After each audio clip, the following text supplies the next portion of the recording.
microphones, please do so.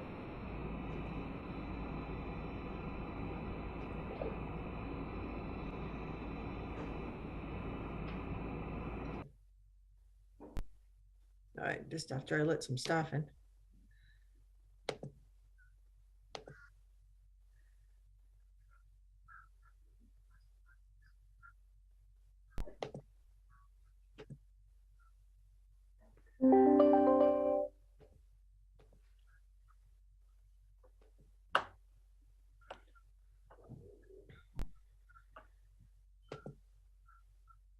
Okay, letting all the public in.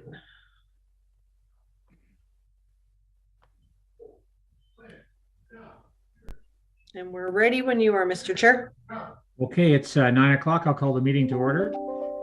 I'll ask if there's any disclosure of pecuniary interest. Seeing none, we'll move to public meetings. Welcome and good morning.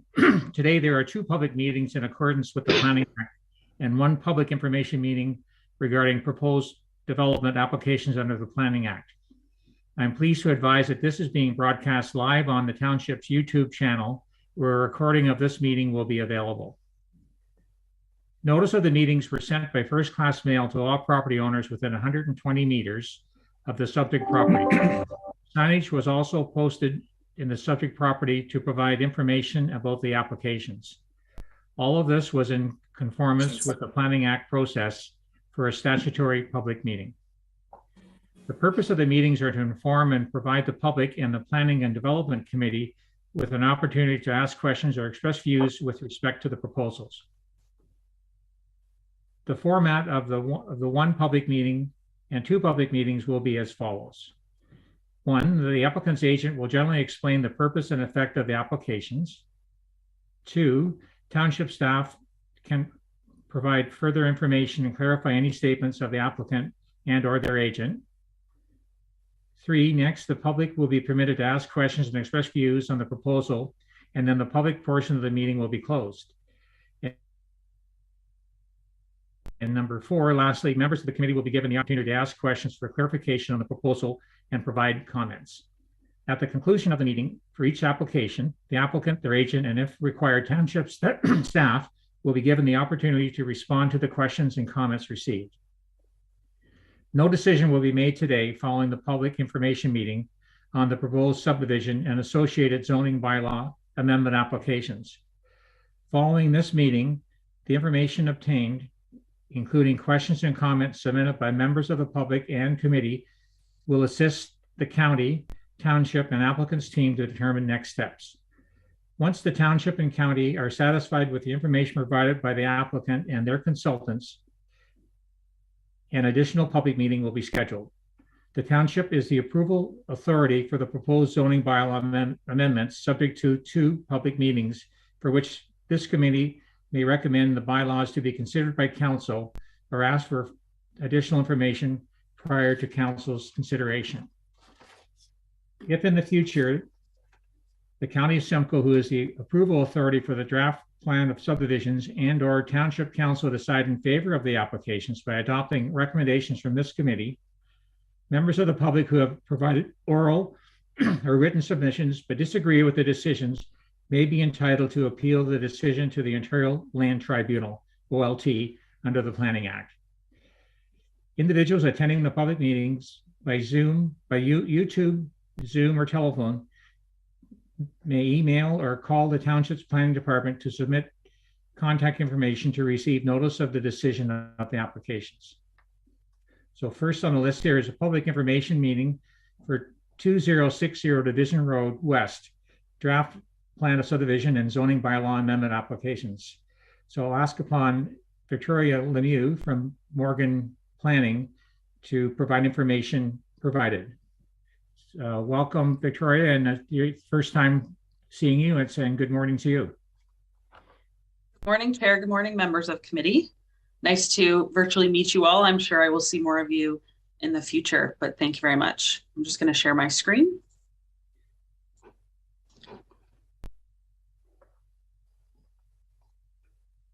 Hopefully everybody can see that on the screen there.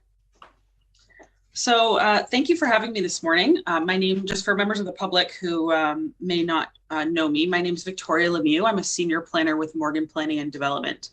I'm here this morning on behalf of the owners of 2060 Division Road within the township in regards to, as the chair mentioned, applications for draft plan of subdivision has been submitted to the County of Simcoe, as well as a zoning bylaw amendment application submitted to the township. Here we have an overview of the subject property's location as it relates to the surrounding area. So as you can see, the property is located within the Marchmont settlement area and also just east of Price's Corner within Orem-Dante. Here we have an aerial image of the subject property. As of course, I'm sure most, if not all of the committee is well aware of this property and the surrounding area and the recent residential development that is located to the east of the subject lands. Rural lands exist to the north, as well as some additional estate residential further north, as well as a commercial property directly to the west of the subject property, and then Highway 12 further. So the purpose of the applications here in front of you this morning for discussion, in regards to the draft plan of subdivision, the intent of that application is to create a 23-lot residential subdivision on the subject property, as well as associated blocks for servicing.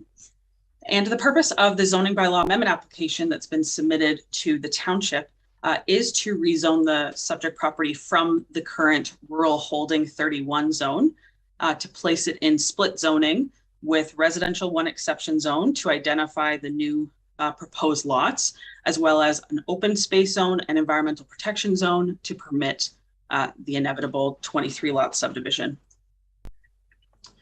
So a brief description of the lands. Again, as previously mentioned, the lands are located within the Marchmont settlement area. The property has approximately 480 meters of frontage on Division Road and approximately 50 meters of frontage onto Carriage Court. The property is approximately 13.04 hectares in total area. Existing conditions on the property include meadowlands, woodland, and wetland areas, which will be identified within the proposed EP zoning area, which I will show in a further slide. And also the property is currently vacant of any structures. So here we have a screenshot of the draft plan of subdivision that was submitted to the county for consideration. So as you can see here, the proposed development has been designed essentially in two separate areas. So a west portion and an east portion. And this is due to some natural features that are existing on the property that traverse through the center of the property here, which again, I will show in the later slides on the zoning schedule. But as you can see here, so 16 lots are proposed to have frontage onto municipal roads on the west side of the subject lands. And then the remaining 7 lots will have frontage onto a proposed municipal street C, which would gain access from Carriage Court to this side. So only 7 lots here would use this access to the east. Oh, and I should also point out here, this block A in the corner of Division Road and Carriage Court is where the proposed stormwater management area has been identified, as well as this block C here, easement, which would essentially allow for the carriage of any water from the west side into that stormwater pond. So those are the servicing blocks that have been identified on the draft plan. And again, so the overview of the development proposal is the creation of 23 lots. The lots have been designed to have a minimum lot frontage of 30 meters and a minimum lot area of 0.2 hectares or 0.5 acres. So each lot will have frontage onto future municipal roads, being identified as Street A, B, and C on the draft plan of subdivision. And each lot has been designed to accommodate individual water and sewage, well and septic, which is common in this Marchmont area. And here we have a screenshot of the land use schedule. Also, a small road widening for the county along Division Road has also been identified in this draft plan, which was discussed during the pre-consultation phase. So speaking of the pre-consultation phase, discussions occurred with both the County of Simcoe and the Township previously in regards to the proposed development. And as a result of those discussions, the following technical studies have also been submitted in support of the proposed development. So a functional servicing report, a preliminary stormwater management design, and a traffic impact study have all been submitted by Tatham Engineering. A hydrogeological evaluation by E&D Wilson Associates has been submitted, as well as an archaeological assessment by Amit Consulting and an environmental impact statement prepared by Story Environmental Consulting. So here are the current zone and official plan designations that apply to the subject lands. As you can see here, the subject property is currently designated country residential area and a small portion environmental protection in the township's official plan. And it was identified through pre-consultation that the proposed development would not require an official plan amendment application. And here we have the existing rural H31 zone that I previously spoke about, identified on the subject property. And again, the portion of what we're speaking about today is a zoning amendment to rezone the subject lands to identify the proposed uses from the draft plan. So here is the proposed zoning schedule. This just better identifies the proposed EP lands that will essentially protect those natural features that currently exist on the property. These features were reviewed and identified through the environmental impact study that was done as part of this application submission, and identified appropriate setbacks for any proposed development into the area.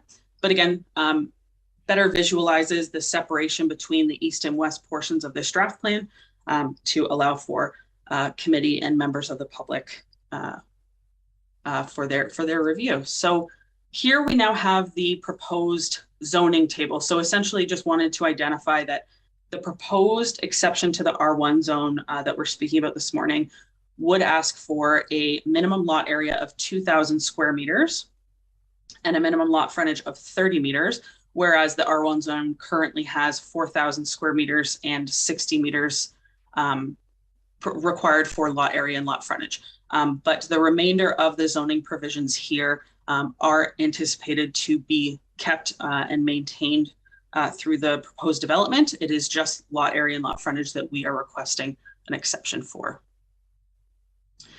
So I will be brief, but an overview of the existing planning policy environment that applies to the subject property. In regards to the provincial policy statement, the subject property is located within the Bass Lake and Marchmont settlement area, and the density of the proposed development is consistent with the settlement patterns within Marchmont over the last 20 years. The proposed development will assist the township in accommodating the projected residential growth as anticipated by provincial policy. The proposed subdivision is within walking distance to parks, an elementary school, and appropriate amenities and recreational facilities. A hydrogeological evaluation and functional servicing report collectively confirmed that the utilization of private services is appropriate given the site characteristics and the surrounding servicing limitations of this area. The environmental assessment that was completed did determine that the proposed development plan addresses natural heritage provisions in the provincial policy statement. As well, no archaeological resources were encountered during the property assessment by Amit Consulting.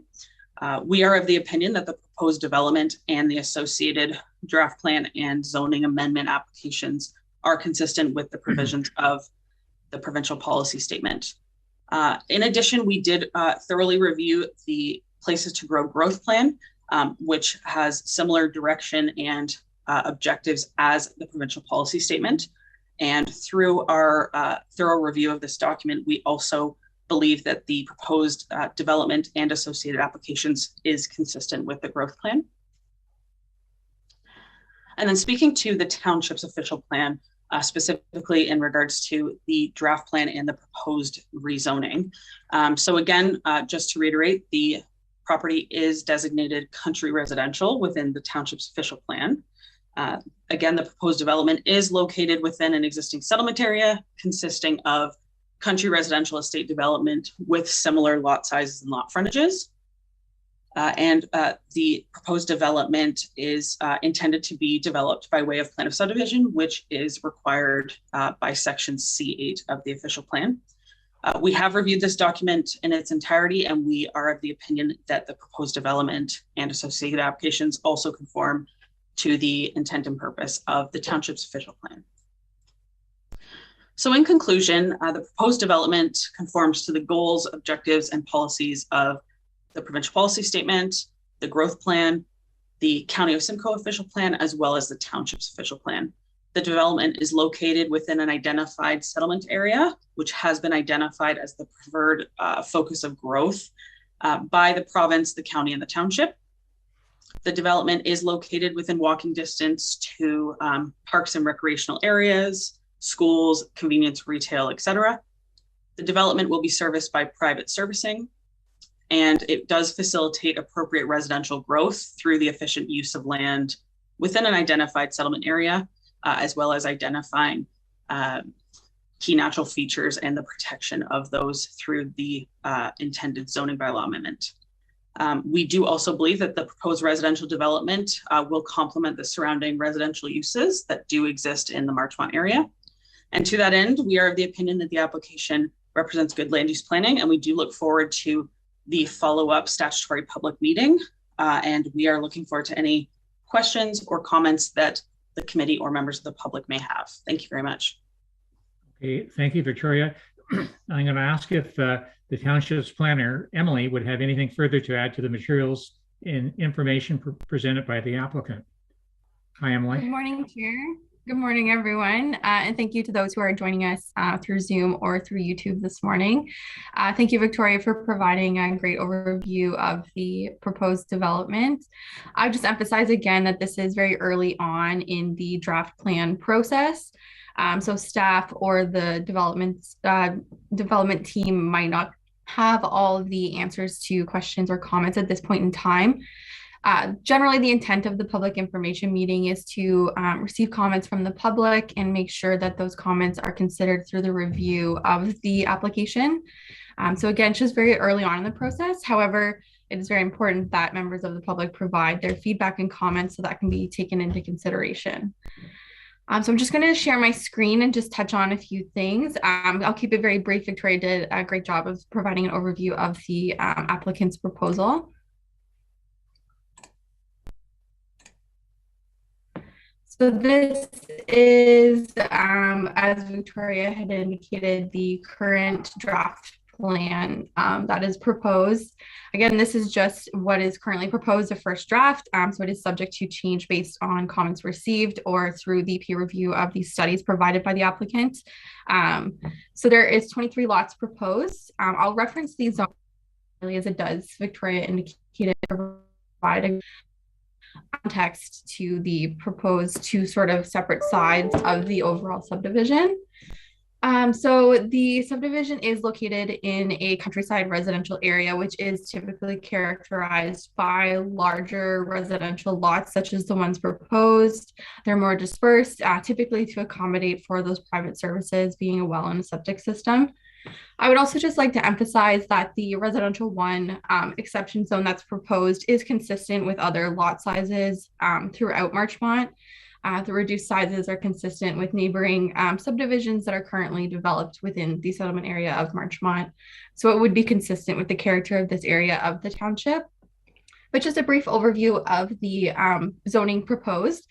So the sort of square hatching down here, as Victoria had alluded to, is where the proposed stormwater management pond is to go, with the environmental protection zone separating the two different sides. The results of the environmental impact study provided by the applicants suggested that this would be the best way to mitigate any potential impacts to those natural heritage features identified on the property. So this would allow for that feature to be buffered and protected from any future development. Again, this would be an environmental protection area with no structures being permitted to be constructed in that area. There are three future municipal streets proposed, one being Street A along the west, Street B sort of being a cul-de-sac in the middle, and then Street C off of Carriage Court to allow for frontage of those future residential lots. And then again, would be open space for that stormwater management pond, restricting development of residential structures too close to that.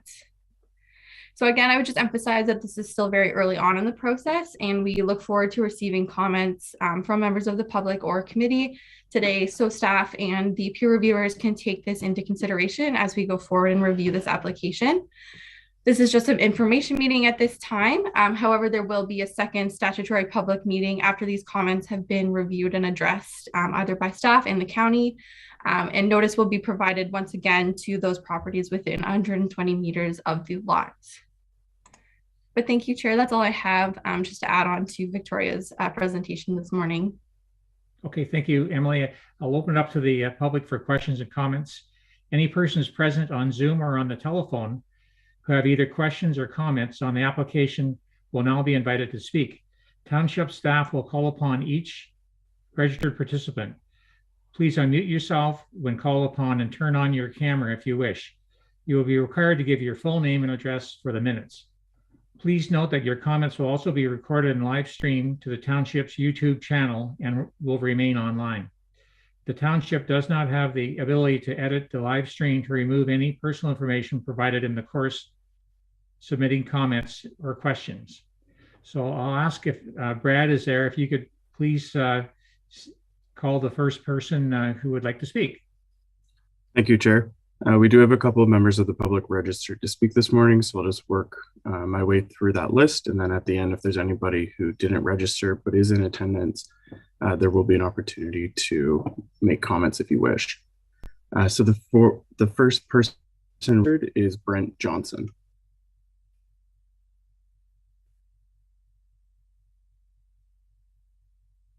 Okay, Mr. Johnson, if you could say your name and address for the record.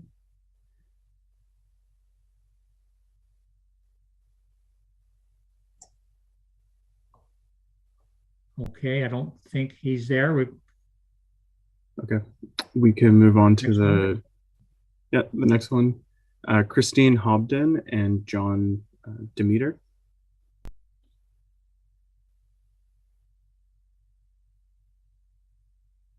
Okay,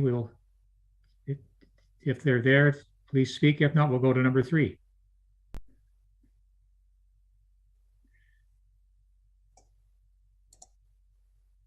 So that concludes the members of the public who had registered to speak, Chair. If there is anybody else in attendance this morning who does have comments, they can unmute themselves or raise their hand at this time. Yeah, we can give anybody the opportunity there. If speak, please.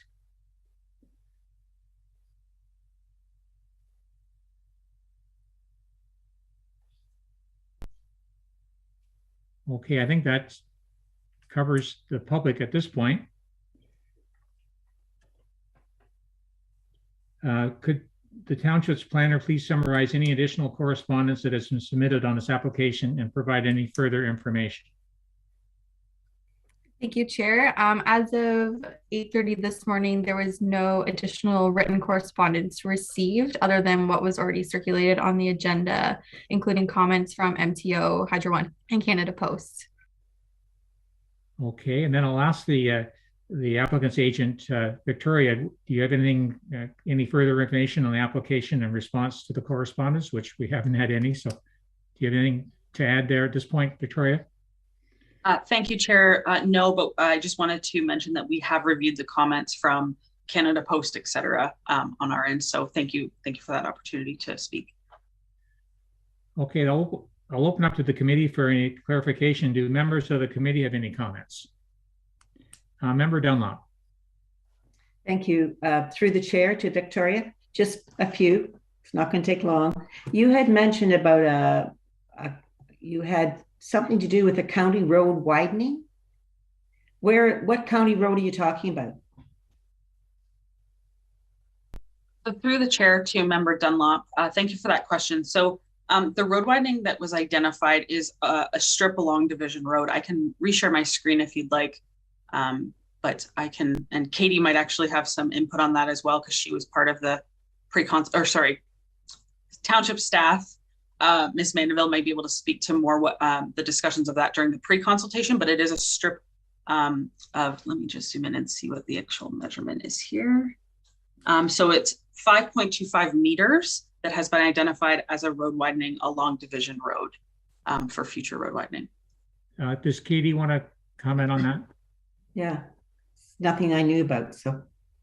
Through the chair to Member Dunlop's question, during the pre-consultation meeting, as everyone is aware, the County of Simcoe is our approval authority for subdivisions. So during that pre-consultation meeting, they did identify that the township should be asking for that road widening. As members of council will know, Division Road in the past has at times been contemplated to become a county road. So we have, through various planning applications, I can speak to my tenure here, collected road widenings along Division Road. So even if the county hadn't asked for that, we would have asked for that because that is our standard practice right now along Division Road.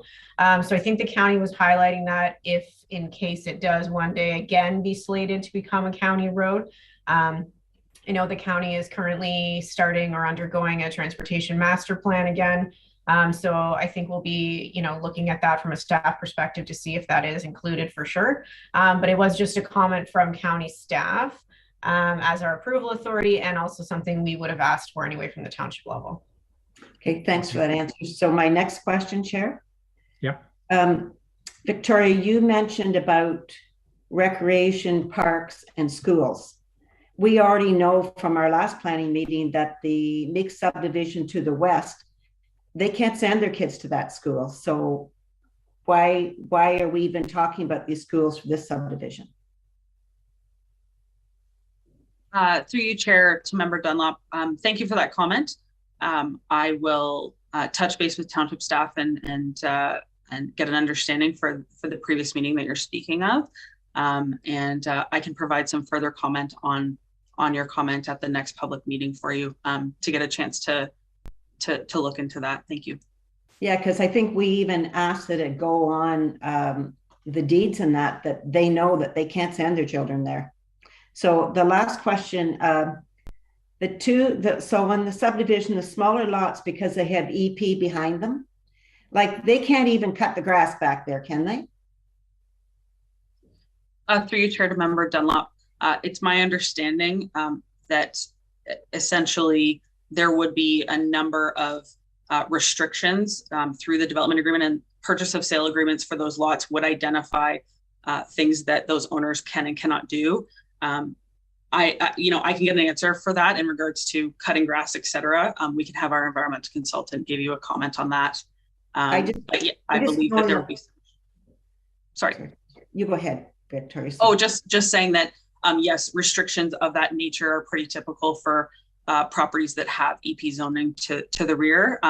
Maybe Ms. Mandeville can speak to maybe some other subdivisions and similar restrictions that she's seen in the past with how the township deals with those requests. Thank you. If you could add any comments, Katie, would be appreciated. Thank you, Chair Taylor. Through to Member Dunlop's two comments there. I don't believe we as staff had informed Ms. Lemieux on the previous application for subdivision in the Marchmont area, so the school information probably would have been news to her. However, we have not received any comments yet from either of the two school boards. They were circulated as part of this process, but since this is just the public information meeting, not unusual, the County of Simcoe hasn't provided any comments at this point either on the application. In regards to the environmental area there, we did just want to point out, and I think Emily highlighted it as well as Victoria, that right now there's actually less environmental protection zoning on that property than what is proposed to occur following this development. So currently there is just the one little piece of environmental protection right at the corner of the new proposed road and carriage court. And then substantially more EP zoning would be added through this process. We do currently have Severn Sound Environmental Association peer reviewing the recommendations and the entirety of the environmental study. So essentially, to Chair Dunlop's direct question, we're not sure yet what that EP zoning would entail.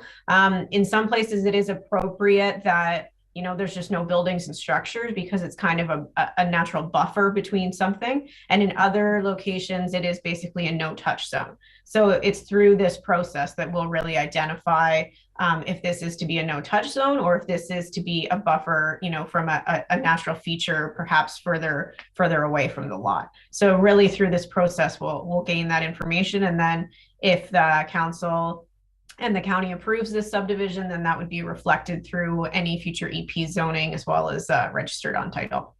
Okay, so I just have one comment on that, and then my questions are done. Is that area, so you talk about natural heritage. Natural heritage is also a way for animals to cross through. And if that whole area is nothing but housing, and it's not even just animals crossing, it's birds and everything, and you really need that buffer in there to allow that to happen. So I want to watch for that. Okay, thanks for your answers, staff. Thank you. I think Member Cox had her sign up.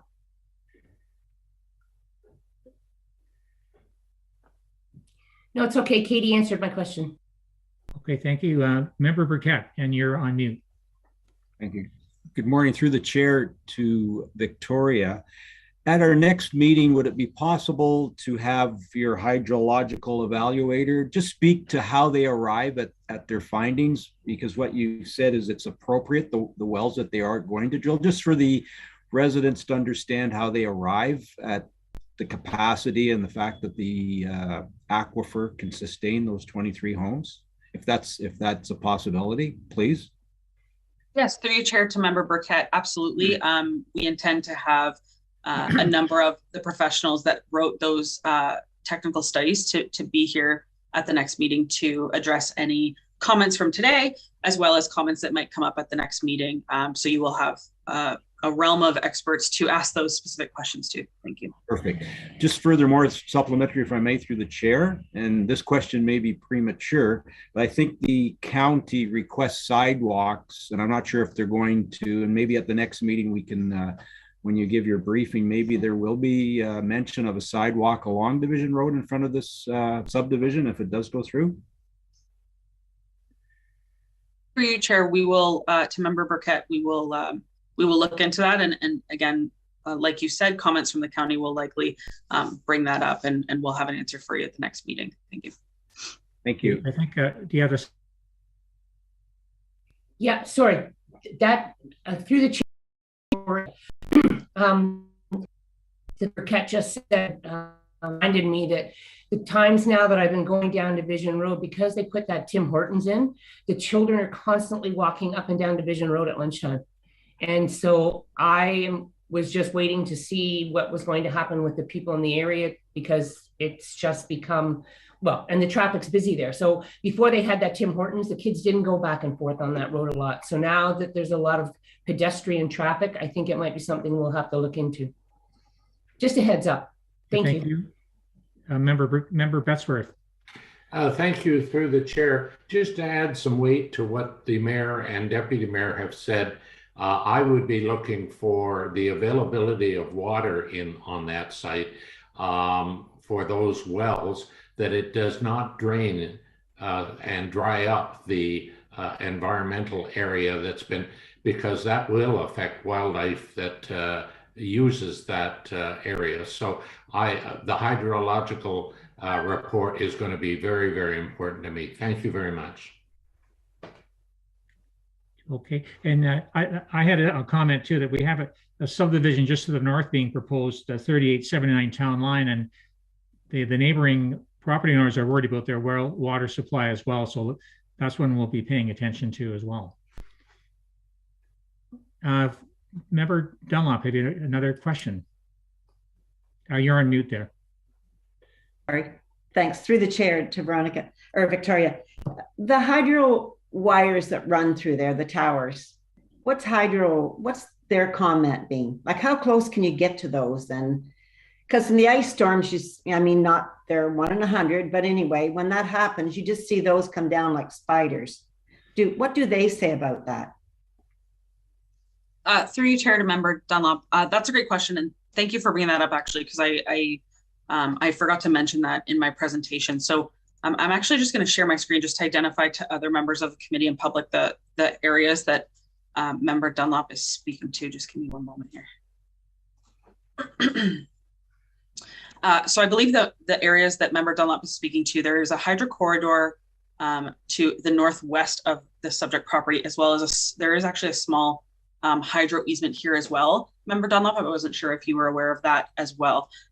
So in regards to this hydro easement, I do believe, and I might ask Ms. Mandeville if she does have any recollection through the pre-consultation process, because I was not involved in that directly, but I do believe Hydro 1 was part of some of the pre-consultation comments. And as you can see, we tried to ensure that any of the proposed lots were a certain distance away from essentially the swing line of these hydro lines. And Hydro 1, I believe, has been or will be circulated, Ms. Mandeville can correct me, but through the internal agency. So we will get some further comments from them through that. And also I did want to identify that this hydro easement in the northeast portion, Member Dunlop, we have actually applied to have this extinguished from hydro because it's no longer required by them. So at some point this hopefully will be no longer, but we are anticipating some comments that the committee will be able, or council will be able to review, and we'll have more answers for you at the next meeting. So just in closing on this, it goes right over site 10 or lot 10. Like it goes right over top of that lot. Correct. Through you, Chair. That is correct. So it'll be, again, as township staff mentioned, this is kind of just the first draft of the proposed plan of subdivision, depending on the comments that may come forward. I see Josh Morgan has actually added. He might have some more insight on the pre-con. Okay, I think we'll allow Mr. Morgan to speak if he's okay. Thanks. Good morning, Josh. Hi, everybody. Thanks. Great job so far, Victoria. Yeah, I was the one that sort of stick handled the pre-consultation process for this application, and we had some general discussions with Hydro 1. It's been a couple of years now, and the direction that we provided at that time was if the hydro corridor is to cross a lot, then we need to be able to illustrate that that a lot being crossed by the hydro corridor can function. Sorry, let me start this again. If the corridor crosses a lot, which it does in this case, it crosses lot 10. Lot 10 must be large enough in size so that there is an area on lot 10 that is large enough to accommodate development without any encroachment into the easement. So lot 10 is the largest lot. I think it looks to be the largest lot on the draft plan. I don't have the exact list in front of me here, but lot 10 was intentionally designed so that it is large enough to provide an area that is not encumbered at all by the hydro easement. That area is large enough to support a well, a septic bed, and a house without encroaching even by 1 meter into the easement. So, and we have had these discussions even with our hydrogeologist. So he's actually analyzed the area of lot 10 that is outside of the easement to make sure that there is no reliance upon the easement lands. I hope that makes it clear. And lot 10 is the only lot where the corridor actually crosses. So just so I understand the corridor and where the wires are, does the corridor mean there's no wires above crossing there? Or does that mean that corridor is where the wires would actually be above your house or pool or whatever? Yeah, good question. So the hydro wires are protected by an easement. And you cannot build, a property owner cannot build anything within the easement. So the wires are within the easement and you can't build anything within that easement. So the wires will not be above anyone's house or septic bed or driveway or well. It'll essentially be like if I lived on lot 10, my house would be on the east side of it. And I'd walk out my backyard, and of course I would see the hydro wires, and they would be within my own property, but I couldn't actually do anything but cut the grass there. I couldn't even put up a garden shed within the easement. Okay, thanks for that, Josh, and thanks, Victoria. Okay, I think Katie has some comments. Thank you, Member Taylor. I just wanted to highlight for committee as well as any members of the public who might be following this hydro discussion that there is a letter from Hydro One on the agenda. So it does speak to the distance or setback from different types of wattage or the, what's flowing through those wires. As well, the Ontario Building Code also speaks to setbacks on that. Usually when it is an easement, which is the case here, that Hydro One physically has an easement over this property, typically you can't get close enough to the wires for the building code to actually come into play because of that easement. But certainly, especially through the more traditional cottage country areas of our township, we see it all the time where hydro does not have an easement. And that's really when those setbacks in the building code really come into effect.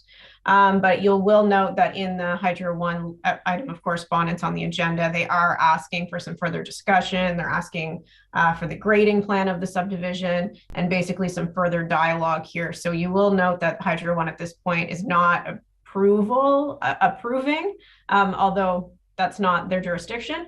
They're not approving the subdivision. They would like some further jurisdiction. So I mean, some further dialogue. So during the process of this approval, we will certainly be talking to Hydro One, as I'm sure Mr. Morgan and Mr. Lemieux will also be talking to Hydro One. And speaking to exactly what you picked up on before is that we will also be looking at those building envelopes. So generally speaking, an environmental study, as well as the hydrogeology study, that will identify usually proposed building lots or proposed building envelopes. So the place on a property where you can build. In kind of more traditional subdivisions, it's not a big deal because you can basically build anywhere on the property that meets setbacks. However, on lot 10, that would come into play here where we would be looking specifically at what that building envelope would look like and is it feasible to have a septic, a well, and a house all within that building envelope.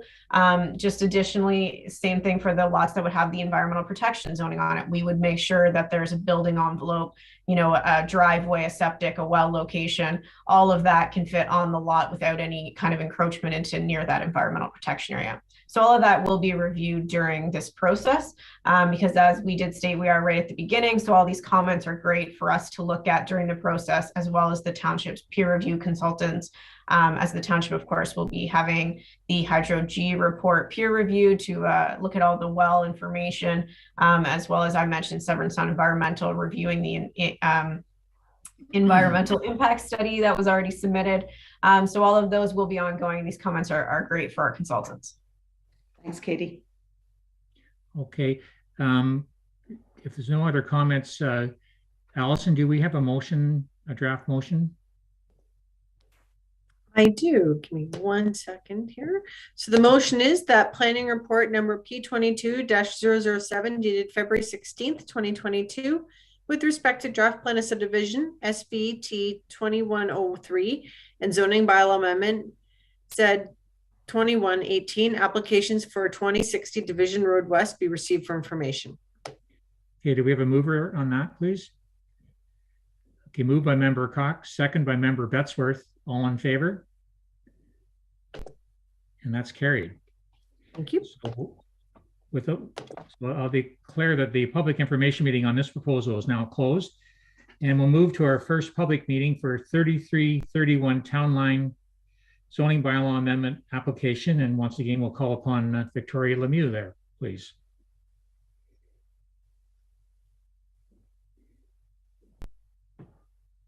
Thanks. Opening my next PowerPoint.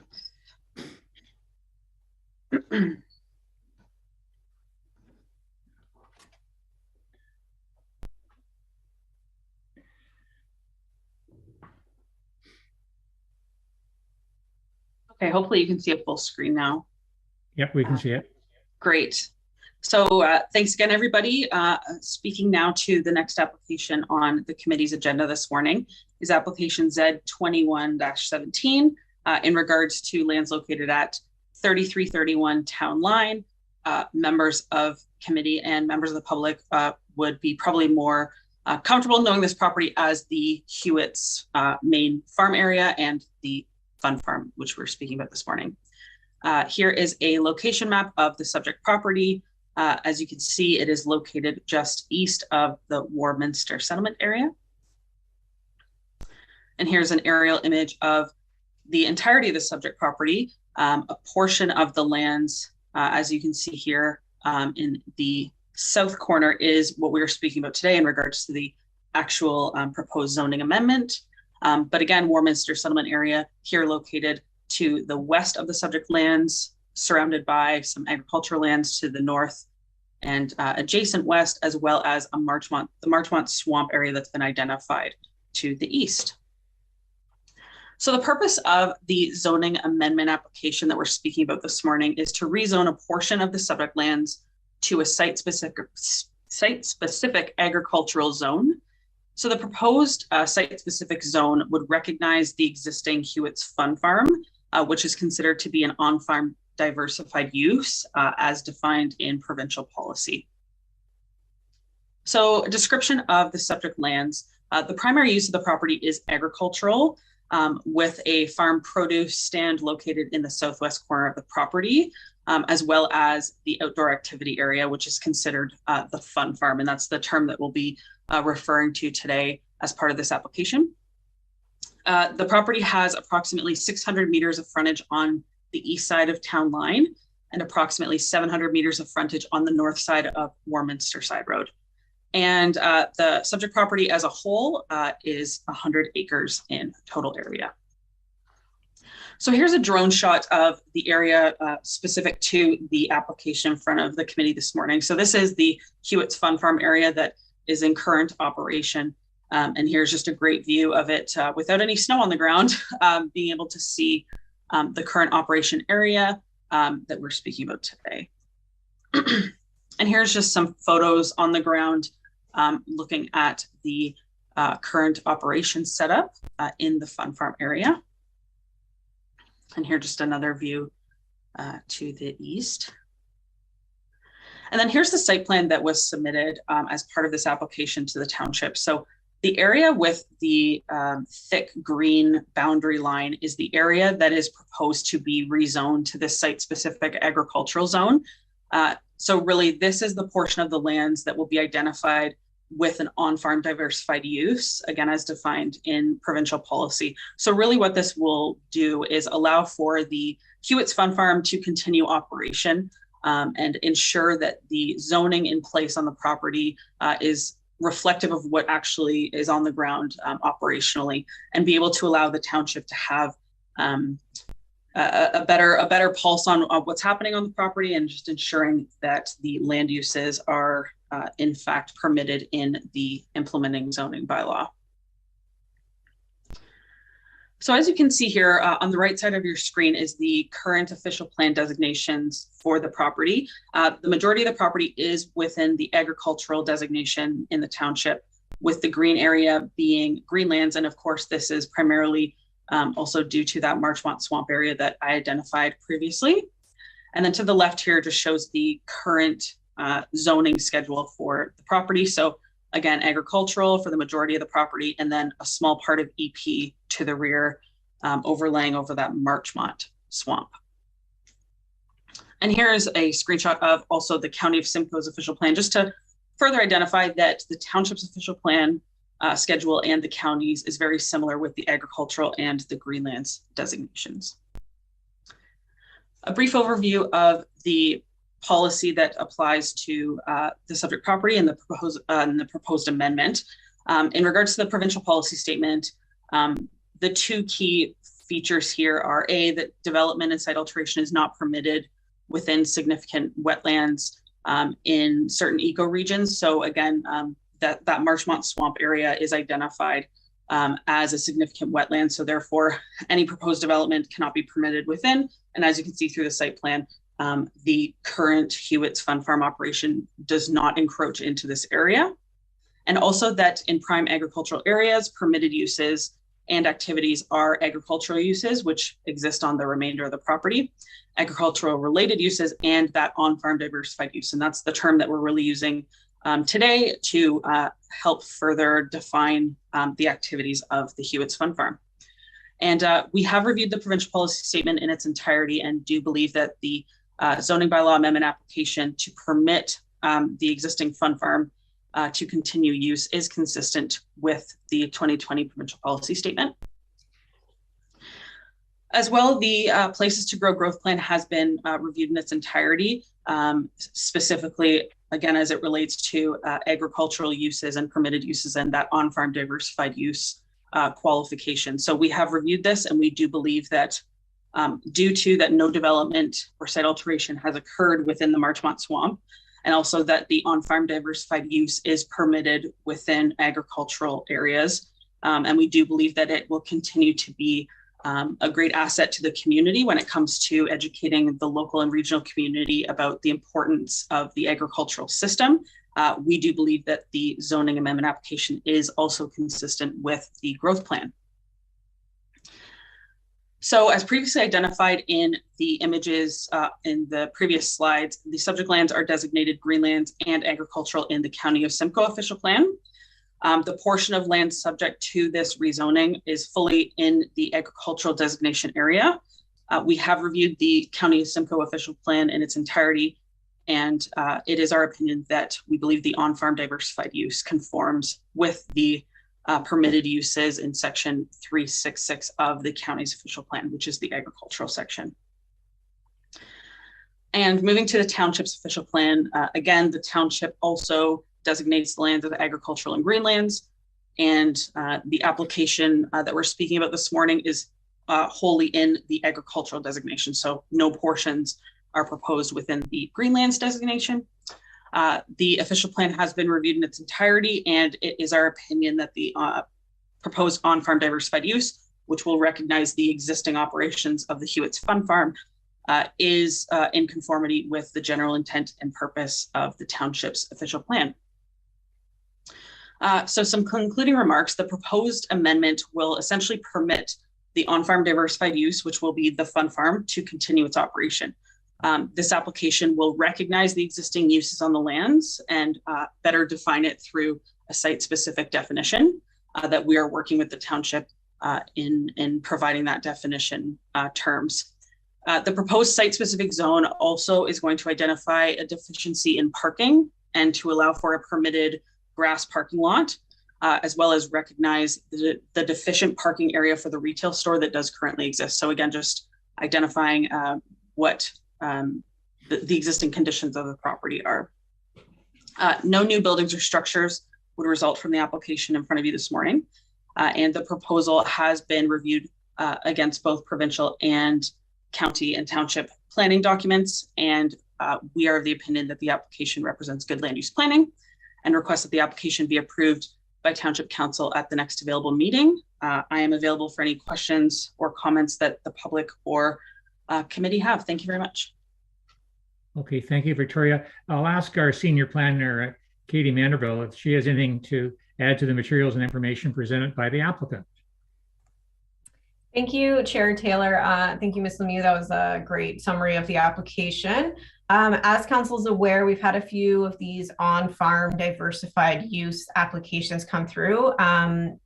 2 or 3, I think, in my recent memory, for wedding venues. So this is the same type of legislation that they're operating under here that they're proposing. So as council is aware, I hope as you're aware, staff have been encouraging these types of folks to come forward and legalize their process because the provincial policy documents, as well as the county and the township, allow for this type of use. We are really trying to encourage the legalization of it, just so that we can then put some controls in place.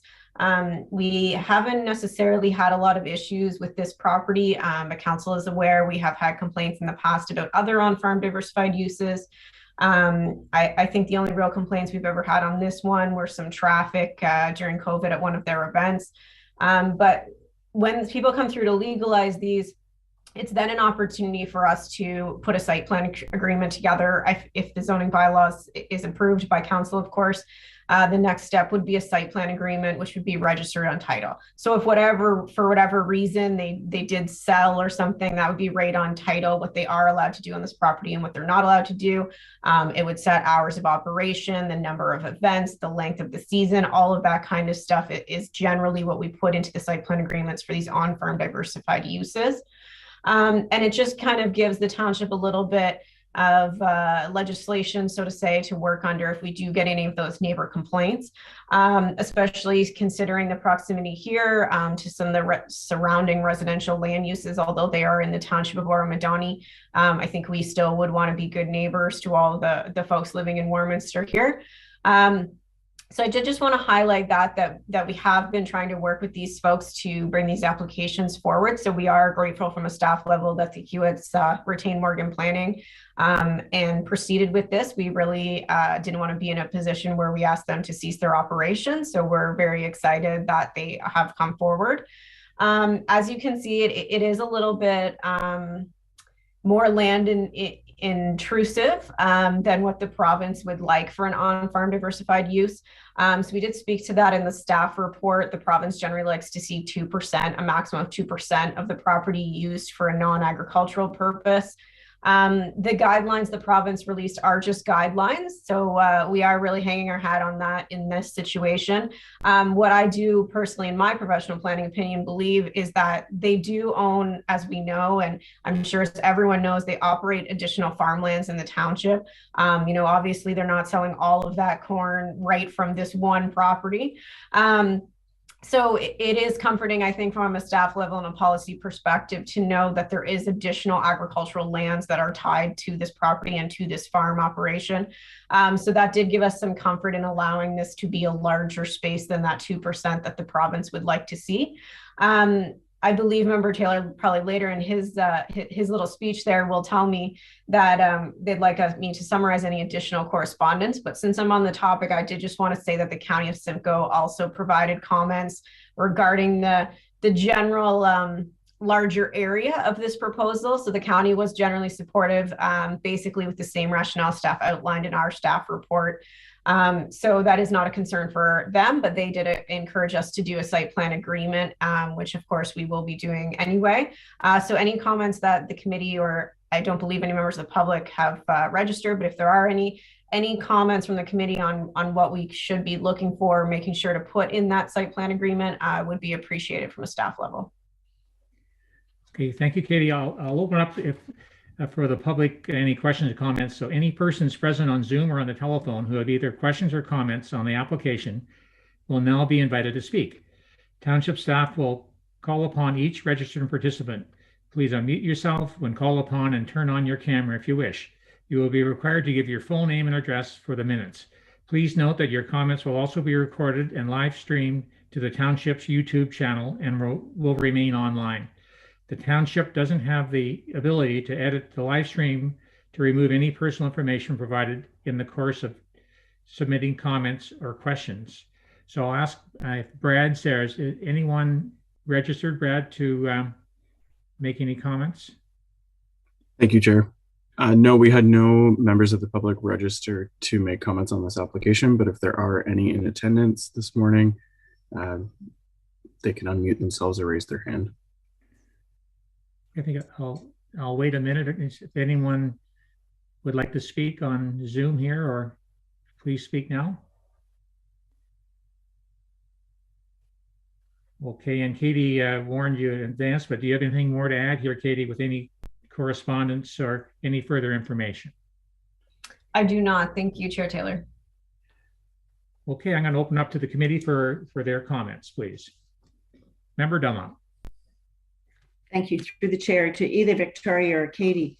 As you'd said, there was a history there with traffic, and on my little screen, and I couldn't see it on yours, Victoria, either, how they're going to get into that parking lot and back out.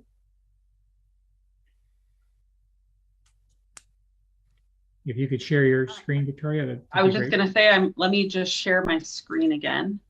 Just give me one moment here. And then while you're looking for that, Victoria or Katie, is it just one way in, one way out, or is there going to be two ways? And is it going to be the same road, or can we use the two roads like Warminster? Like, I think this is a great thing. And like Victoria said, for education for children, I think it's fantastic. I'm not opposed to this at all. I just worry about the traffic. Absolutely. So just to, through you, Chair, to Member Dunlop, just to clarify, so the existing entrance here that, you know, I'm sure many of us have used to go to their lovely market and store here, that is intended to still remain as the same entrance in and out towards the Hewitt's Fun Farm, and there is enough space for cars to pass. There was a traffic analysis also provided to the township for their review as part of this application. So that will be reviewed. And Katie, I'm not sure if you have any updates on it, if that has been taken a look at yet. But Member Dunlop, I'm sure you're speaking to this entrance here off of Warminster.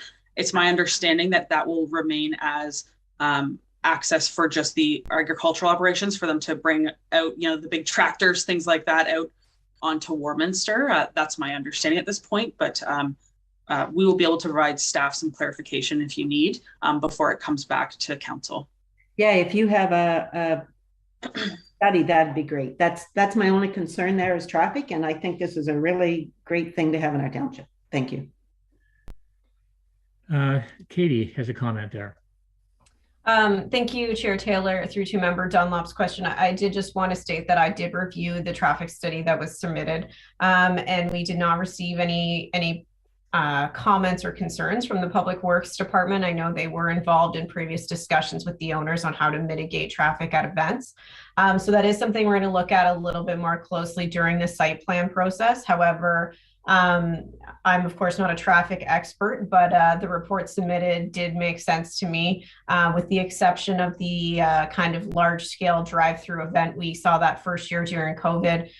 There really hasn't been any traffic concerns here. And generally speaking, this isn't the kind of operation where 100 people come at one time and leave at one time. So to me and my knowledge, and through these on-farm diversified uses, I think the wedding venues are actually more of a traffic concern from an on-farm diversified point of view, because the wedding kind of starts and ends at a specific time. Whereas this, generally people go for a couple hours with their children at various points throughout the day. And that was, I thought, a good point that their traffic report had analyzed. I've never attended the property, but I certainly have lots of friends who love going there with their small children. And, I think as anyone with small children knows, they're good for a couple hours, right? So it depends on nap times and everything else. And it's not necessarily something people are going right when this opens or right at a set time. So staff were comfortable with what was submitted, but certainly will be putting any traffic plans or contingency plans into their site plan agreement for if they are going to have those kind of large events where a lot of traffic is going to be generated. Thank you. Okay, no other comments. Coming from a family farm, I sure like seeing agriculture being promoted. So as long as we have everything in check there, I certainly would support this. So if we have a motion there, Allison? I do. So the motion reads that planning report number P22 dated February 16th, 2022, or P22-008 dated February 16th, 2022, with respect to zoning bylaw amendment application file number Z2117, the subject property located at 3331 Townline be received, and further that a draft zoning bylaw amendment be presented to council for consideration at the next available meeting, subject to comments received prior to council's consideration of the zoning bylaw amendment, including additional submissions from the planning committee, members of the public, circulated agencies, and township departments. Okay, we have a mover, moved by member Cox, second by member Bettesworth. All in favor? And that is carried. Thank you very much. If it's okay with the committee, we'll do one more, the second public meeting, and then we'll take a break, if we're okay with that. So now we'll go to, I'll close the public meeting for this, and I declare the public meeting on this proposal is now closed.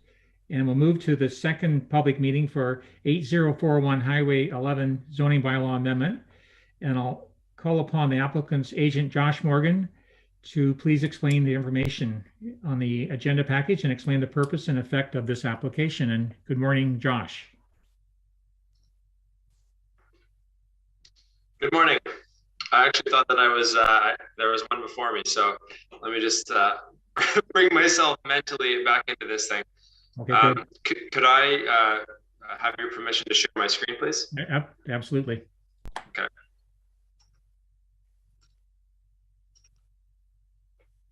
Okay. Just bear with me here. Okay, so this is what I would consider anyway to be a fairly straightforward zoning bylaw amendment application. It relates to 8041 Highway 11 North, just a few kilometers north of the city of Aurelia on Highway 11. Of course, just a short drive or bike ride, I suppose, south of the West Shore Settlement area. Again, just a topographic image of the location of the property. You see Lake Couchiching off to the east, and then Big Chief Road just north of the subject property. You're probably familiar with this property. If you're driving north on the highway and you've come just north of Aurelia, the highway kind of rises, and then there's a fairly sharp turn off the highway onto Big Chief Road. So the subject property is basically just before that sharp turn off to get to Big Chief Road. So the purpose of the zoning bylaw amendment application is to rezone the entire property from the shoreline residential 2 zone to a site-specific shoreline residential 2 exception zone. The proposed shoreline residential 2 exception zone will permit or would permit a maximum of 3 dwellings. Each of these dwelling units are existing today. The primary purpose, and the reason really why we're here today, is to permit the owners, our clients, the Allens, to remove their existing house and replace it with a new house. But because there are 3 dwellings on the property, it would be considered legal non-conforming. There's more dwellings than the bylaw allows currently. So if you remove a dwelling, you essentially lose the right to put it back up again. So we're here asking you if we can remove the historic dwelling and replace it with a new one. Because once it's removed, they wouldn't have the right to get a building permit to put it back unless we got this zoning approved. Just another aerial image of the property.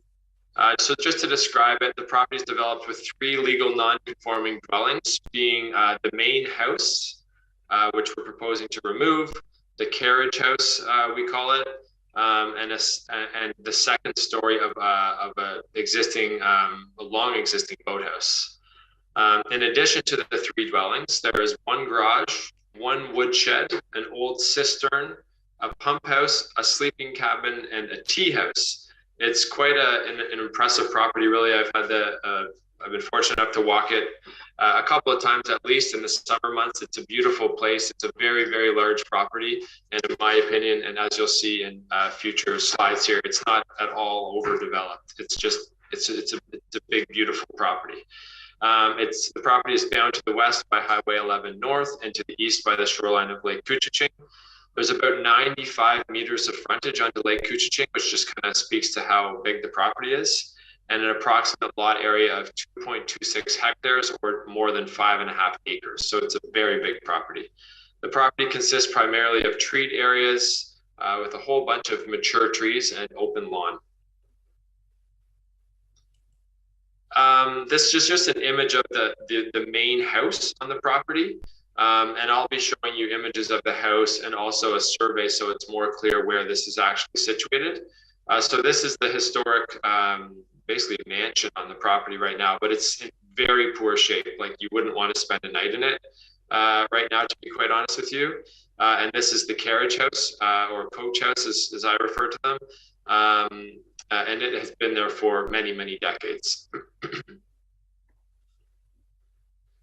So these are just pictures of the dwelling itself. I mean, obviously, in its prime, this would have been quite a place. Big, beautiful brick chimney. But if I recall correctly, I think the Allens have owned it for 4 or 5 years now. And I don't believe they've really ever slept in this, or they certainly have never lived in this building. It's just not of condition in order to do so anymore. So this is the building that they're proposing to remove and replace. The picture on the left here is the Boathouse, which has had quite a facelift a couple of years ago now.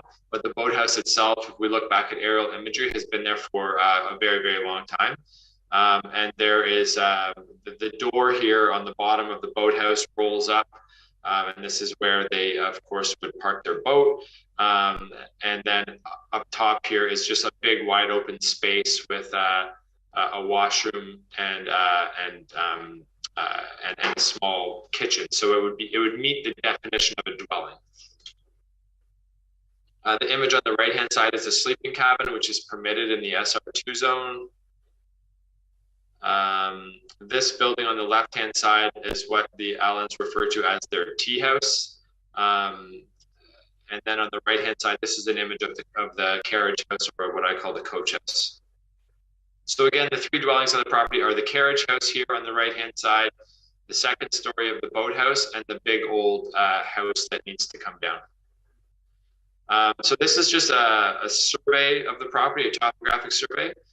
So to provide context, Lake Couchiching on the right side of the screen, Highway 11 is kind of up here on the left.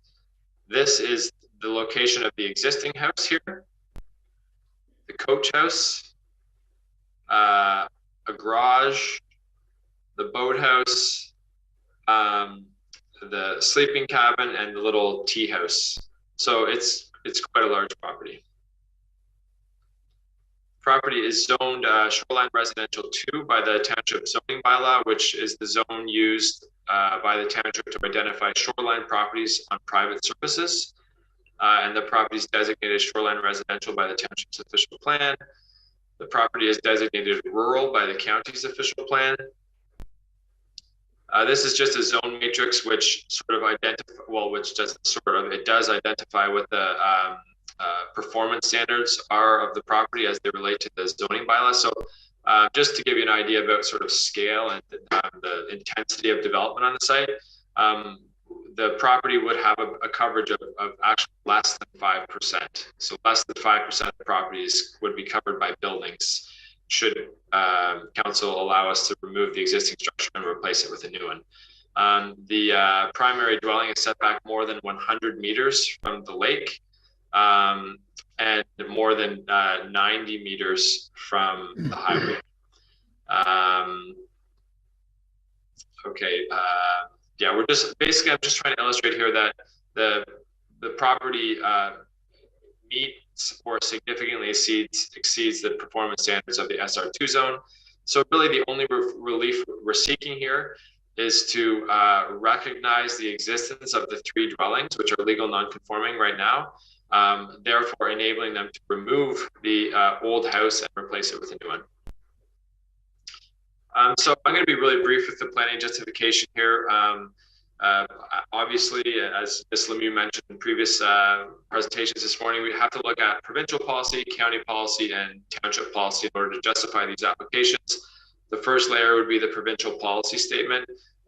Resource-based recreational uses, which includes recreational dwellings, and also residential development that is locally appropriate, is permitted on rural land by the provincial policy statement. So it's our opinion that this zoning bylaw amendment, which would permit the redevelopment of the main dwelling in the same general location, establishing more than a 100-meter setback from the lake, is consistent with the direction provided by the PPS and will certainly protect the natural heritage feature, in this case being Lake Couchiching. Growth plan for the Greater Golden Horseshoe also permits resource-based recreational development or recreational dwellings. It also permits residential uses. And so again, it's our opinion that this amendment, zoning bylaw amendment, which would allow the removal of an existing dwelling and replacing it with a new dwelling with more than 100-meter setback from Lake Couchiching, conforms to the direction provided by the growth plan, and also will certainly ensure the protection of the natural heritage feature being Lake Couchiching. It's the exact same policy justification for the County of Simcoe's official plan, so I won't belabor the point. The Township of Severn's official plan designates the property shoreline residential. Section G 2.1 provides, of the official plan, provides the municipality with the latitude to allow for the replacement, extension, or enlargement of non-conforming uses through the granting of a minor variance or by placing the use in an appropriate zone. So this is just the section which essentially confirms that council has the authority to allow non-conforming uses, in this case 3 dwellings, to continue so long as the property owner goes through the proper planning approval process, in this case being a zoning bylaw amendment application. Okay, so I think that's it.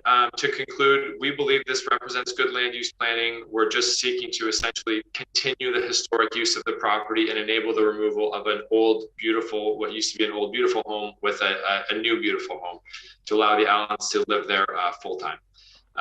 That's all, and I'm happy to answer your questions. Thank you.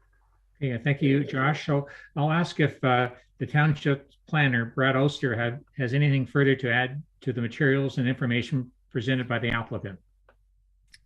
Thank you, Chair Taylor.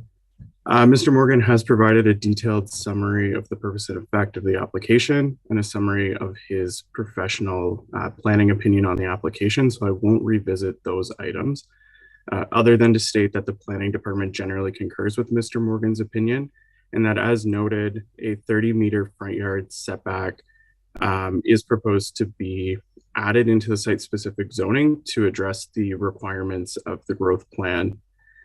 I'd also just like to point out that the application would not permit any additional development than what is existing on site today, so it is just recognizing the existence of 3 dwelling units and allowing for the replacement of one of those.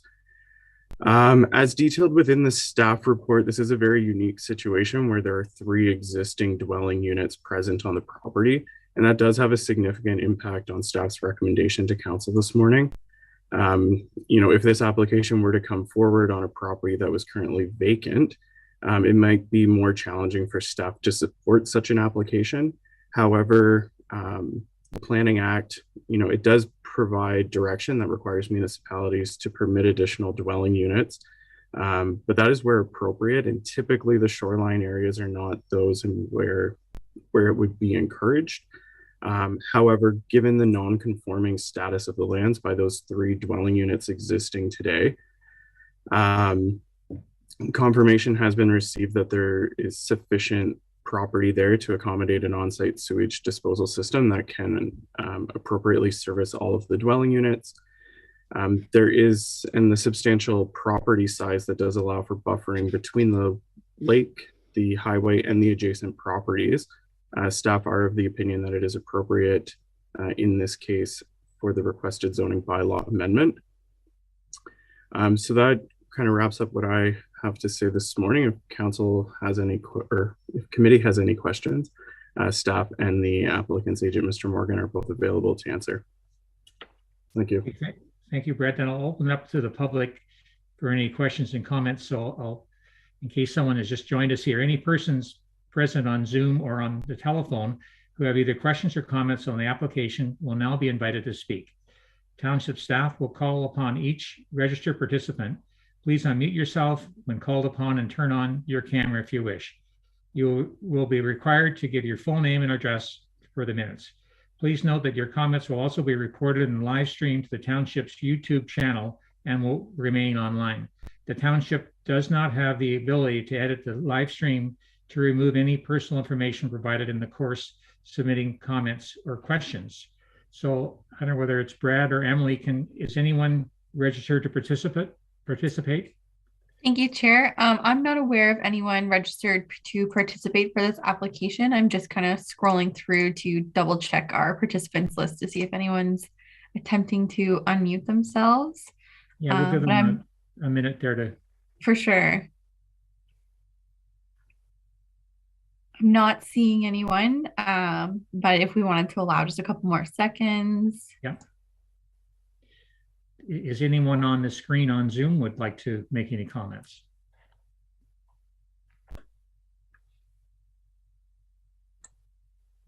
Okay, I don't see any. So I'll call upon again the Township's planner, Brad Oster, to please summarize any additional correspondence that has been submitted on this application. And if you've got any further information to add there, Brad. Thank you, Chair. There was one additional piece of correspondence received from the Severn Sound Environmental Association, just stating that they had no comments on the application as it was outside of any of the protected areas. Okay, and then I'll ask the applicant, Mr. Morgan, if you have anything further to add as well to the application, Josh. No, I'm good, thank you.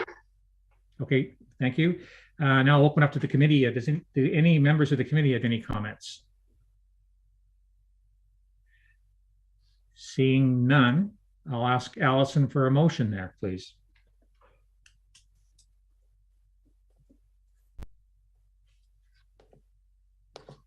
Okay, the motion reads that planning report number P22-006 dated February 16th, 2022 with respect to zoning bylaw amendment application file number Z2201 for the subject lands located at 8041 Highway 11 North be received, and further that a draft zoning bylaw amendment be presented to council for consideration at the next available meeting.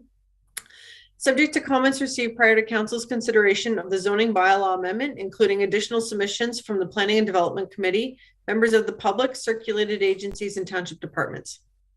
Okay, thank you. Do we have a mover there on that? Moved by member Stevens, second by member McIntyre. All in favor? It's carried. So in that case, I'll close the public meeting, and if there's no further comments, I'll declare that the public meeting on this proposal is now closed. Thank you. Have a good day, everyone. Thank you. So I think we'll take a recess here, and we'll come back at 10:30 if that's okay. The time now is 10:20.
we'll continue the meeting and we'll go to section D, Delegation. So we have Jeff McKay, Site Acquisition Specialist, regarding ExploreNet Telecommunications Tower on 1515 Carleon Line. Thank you, Chair, members of committee. My name is Victoria McKay. I'm also working with Jeff McKay, and we're working on behalf of ExploreNet Communications on a proposed telecommunications tower. Like all areas of the province, your community is experiencing a growing demand for wireless services. As people rely more on wireless devices such as smartphones, tablets, and laptops for businesses and personal use, network improvements are required to ensure high-quality voice and data services are available. ExploreNet is proposing a 45-meter narrow lattice telecommunications tower at 1515 Carleon Line, which is close to the corner of Carleon and Jeremy Road. This is an area where there are no types of towers currently, and we're looking to infill the area where there's no coverage. In accordance with the zoning bylaw 2010-65, the preferred location of a new tower is in the agricultural zone, which this is. The closest residential zoned area, which is zoned rural residential, is zoned 715 meters away from the proposed facility. As part of our governing protocol, we are to complete public consultation by sending notification packages to members of the public within 3 times tower height from the outermost limit of the tower structure, as well as place notification in local newspaper. In this case, there was only one other property within that notification. The notification was mailed on January 21st, and the publication was placed in Aurelia Today on January 27th. Despite our mailing and newspaper notice, we have not received any public comments or concerns, even though we are most of the way through public consultation. The close of an intake for initial comments is Sunday, February 27th. At the conclusion of our defined consultation duties, this matter will return again to the delegate or council with our formal request for a resolution of concurrence that the proponent has satisfactorily complied with its ISED stipulated requirements under the governing federal CPC protocol. I'm just going to share my screen here if I'm allowed, and I'll show you kind of exactly where we're looking. So currently we have an area, this was our search area. So that's the area they've identified as there's no towers and we need towers here. The star is exactly the spot that we're looking at putting the tower. You can see the closest other towers are 10 kilometers away from where we are. In today's day and age, 10 kilometers is too far and you will not be getting good service. So with this here, if we're putting a new tower, then we're expected to see an increase on good service in your area. So currently the blue circle would be the really good service. If I zoom out, I have to zoom a long way to find where our closest towers are. So we can see that it's definitely an area that's deficient on towers. And if I pull this up, this is our zoning map, which shows the blue circle is our notification radius, who we consult with. And this property up here is the one that we sent our notification to, and here's our landlord. For this tower, we only take up a 15 by 15 compound space. So it is a very small area on their property. And you can see that the closest residential, so in rural residential, is all the way 715 meters away. So this is expected to add good coverage to this area, and we're looking to improve this area.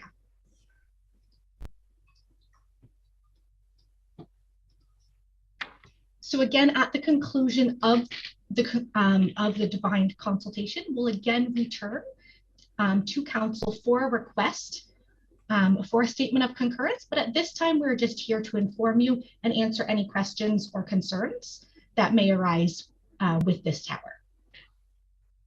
Okay, thank you. Thank you very much. Okay, open up to the committee and ask Member Cox is the first sign up.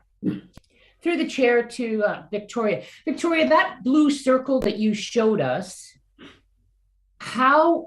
what's the diameter of it?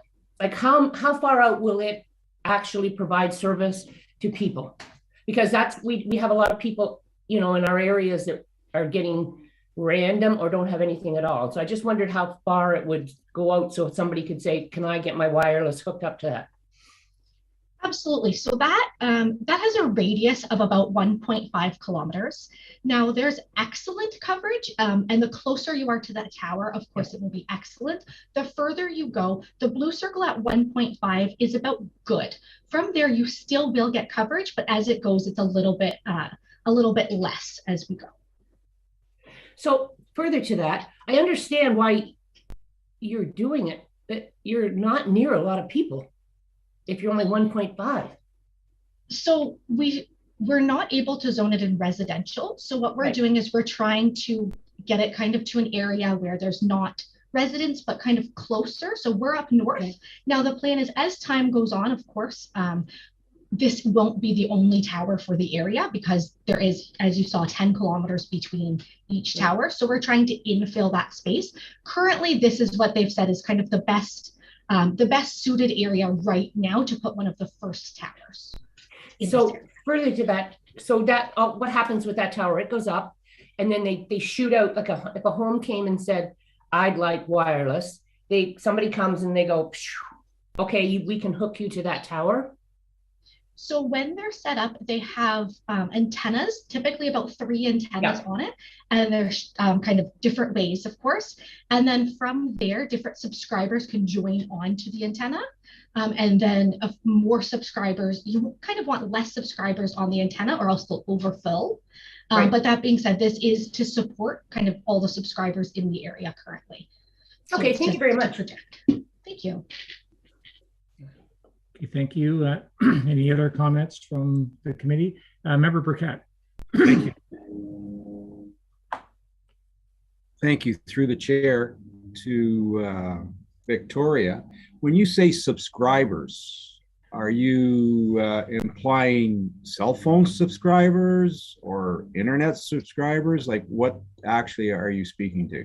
I was trying to read the report and I didn't see what service it actually will provide.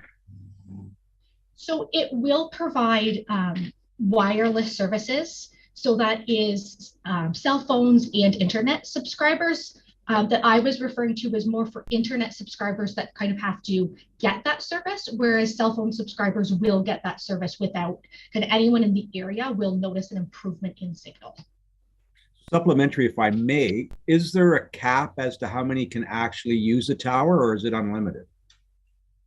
It depends on the area and the actual kind of given. There's not, so say, a cap, but you do notice that kind of it will fill up if there's no towers in the area. Of course, there'll be more subscribers, so it will fill up a little bit faster than areas that don't have as many kind of people there. But again, it's made to hold as much as the area can.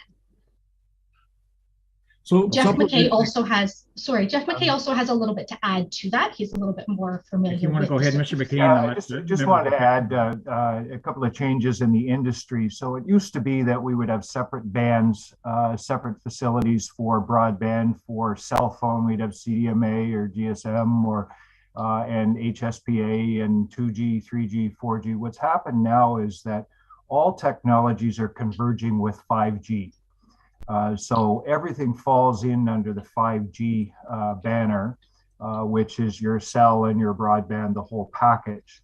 The good coverage radius for 5G at full bandwidth is as small as about 800 meters. That would be for excellent coverage, and about 1.5 kilometers for good service. Beyond that, what happens is that they will step back. Your phone will automatically step back to 3.5G or 4G or even 2G if it needs to as your distance increases from the tower. So now ExploreNet owns the 5G spectrum for the area. Their old facilities typically were peer-to-peer that required antennas on silos and rooftops. Those don't give us the range or the capacity to expand, and they certainly don't have the height. So ExploreNet's in the process now of kind of replacing those old silo top antennas with this standard specimen form 45-meter self-support throughout the province. So in this case, what's going to happen is that you'll be able to get a good cell signal for voice calls, those kinds of things, for quite a large radius. You're just not going to get the throughput on 5G for video streaming without a bit of granularity or pixelation. So the wider area, and now the other thing is that ExploreNet's a tier 2 carrier. So their mandate is to fill the gaps that are really left by the larger towers. We also do infrastructure for Rogers and Bell. And what's happened over the last number of years, the intent was good to try and always force share of towers. But what's happened is that as the coverage radius has got smaller and smaller as the technology grows, what's happened is we end up with, wherever we have a Rogers or a Bell tower that allows co-location, you've got 3 or 4 options for a carrier. And in the middle, you've got absolutely nothing. So ExploreNet as a tier 2 carrier has really got the mandate of filling those gaps. And that's why you see this is basically exactly equidistant between the existing Rogers and Bell facilities. So we would have then the opportunity for other carriers like ExecuLink or Wave Direct or Zing or the other carriers to go on this tower. I think Member Burkett, yeah, go ahead. Thank you. Through the chair to Jeff. Thank you for that, Jeff. My concern is as we all struggle for high-speed internet at a reasonable price throughout Ontario, and of course the Premier has promised to bring this to everyone by 2025, is a larger tower where you're proposing to place this tower going to provide our residents, and I think this area will be deficient in high-speed internet at that good price. Is this somehow going to help us with our struggles that we're having within our township? Yes, tremendously. So there's a couple of things that ExploreNet offers. ExploreNet has satellite coverage as well, satellite options available in areas where you don't have either fiber or a tower there for local RF coverage. So they have fiber services, they have satellite services, and then they also have local RF from tower. So this tower is going to bring in an option that they don't have right now. They really have no options other than satellite that will give them anything at all there. It is located at the northern extremity of where we have any coverage at all. Beyond here, we've got nothing but gophers to cover. So it's really, as built, it's going to be a 2-sector tower out of 3. And their plan is to start, is to go through the process of filling these coverage gaps. So as they add a new tower, it will go equidistant between the 2 towers. And then you can expect to see within the next couple of years that will be dissected again with towers that fall halfway between those towers. So in the short term, they do have the option of satellite. Satellite is expensive and it has its problems with weather. So the best option is to get these towers in there. So ExploreNet's, we don't know yet what their 2022 build is going to be, but we're expecting another, the next round of towers. It's broken out into a number of programs. They have the AFSS programs, which are the key areas like Aurelia, those kinds of things that are top priorities. These fall into the Baby Gaps program, which is their second priority. And then we expect to hear very shortly what this year's build is going to look like as well. So ExploreNet's putting in hundreds of these, we're covering basically all the way from Ottawa to Windsor. So supplementary to the chair, if I may, Jeff, did you work on the project with ExploreNet in Ramera Township? We did not. No, we did not. Most of our ExploreNet towers are kind of Grey Highlands from Lake Huron to Aurelia, and then we have a fairly large portfolio in the Ottawa area as well. So there's about a half a dozen contractors that act on behalf of the carriers in total. So we don't have visibility beyond that into the other contractors' portfolios, only what we've got. So supplementary through the chair, if I may, I know that they've had some struggles, Jeff, with ExploreNet in Ramera. With the technology and how quickly it's changing, are there new things that are coming forward on the horizon with these towers that you're now promoting? Are they different than what has happened in the last couple of years? Yes. The towers? Yes. So we are upgrading a number of these where originally we had silo antennas. and those are being replaced by these 45 meters. So 45 meters gives us the height. The topography here, the trees will drag that signal in like Velcro. So we get in an area where we've got a lot of bush, we've got a lot of cover. It really does impact the signal. But we definitely are enhancing both with satellite. So 5G offers this MIMO technology, which allows you to duplex and to continue to grow that. And on the high end in terms of throughput is really not limited at all with the 5G and beyond infrastructure. So all of the existing facilities are being upgraded. The old peer-to-peers are being replaced by 5G. Where we have silo antennas that are still operating, they'll be upgraded where possible to 5G, or they'll be replaced with a 45-meter self-support.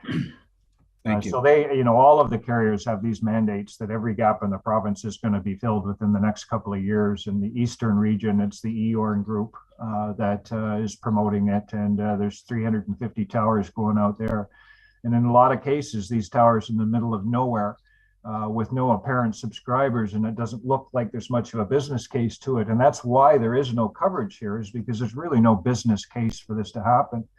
The government funding is ensuring that we're able to get these out there. So they do serve another purpose other than providing local coverage, and that is to be a tie site or a relay site for other neighboring sites in the area. So once these are in, that allows us a microwave tie site that we can now drop the next one in the center. Okay, Member Cox. Yeah, through the chair to Jeff. So you're doing that satellite one over in Grey Highlands, right?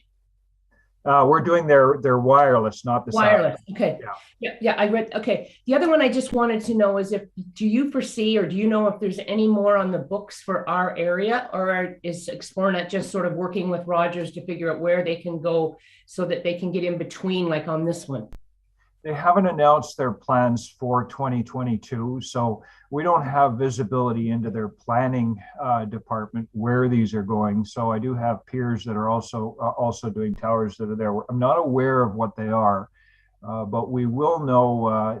Xplornet has given us some direction that within the next month or so, we should know what our 2022 build will be. We are expecting this area is developing fairly quickly with towers, because these are huge coverage gaps. With nothing in 10 kilometers, you can hardly even get a cell phone call there. But what's changed here is that in the old days, you could drop these towers 10 kilometers apart and you could get a cell signal for 20 or 25 kilometers with a decent cell call.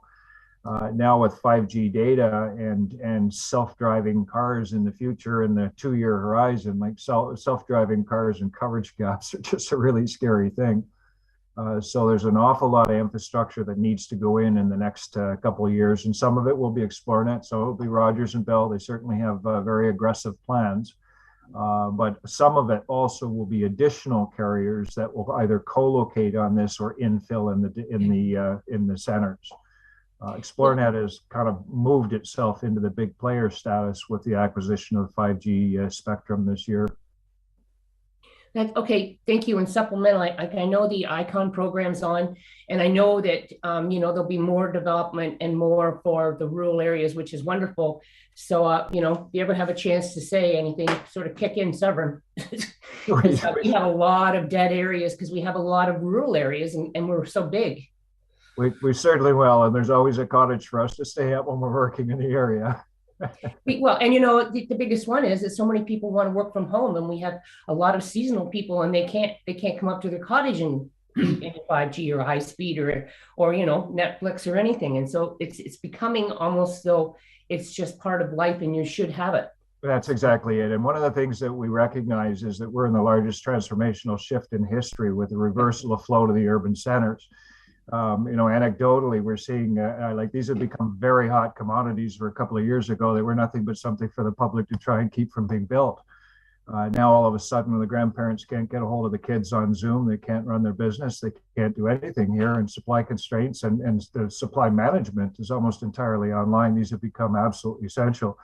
So anecdotally, what we're seeing is that the properties that are within 500 to 800 kilometers of a cell tower are being purchased for 40 to 60% over ask price because of it. This is the driver that's causing this, the people that are moving there.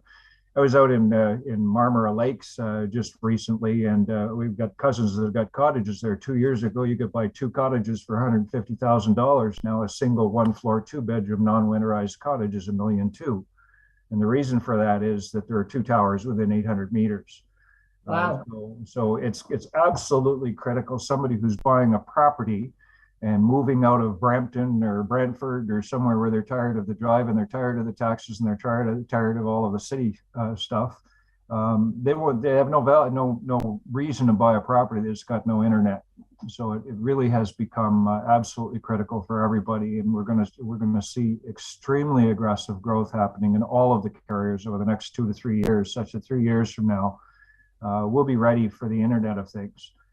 So as we grow with the 5G technology as well, that technology is going to include some surprises in it as well. When all of the Internet of Things devices start to become interconnected to the network, they also become retransmitters.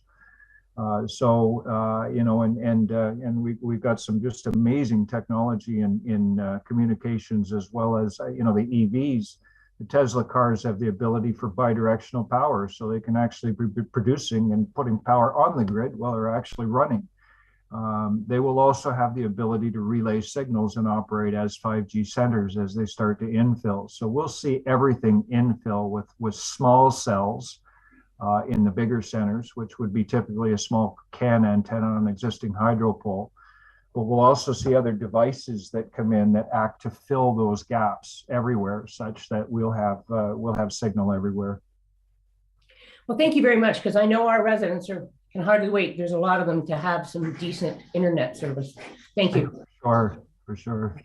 Yeah, thank you. I just ask: does the staff have any comments at all to make on this? And if not, we'll ask if there's a motion.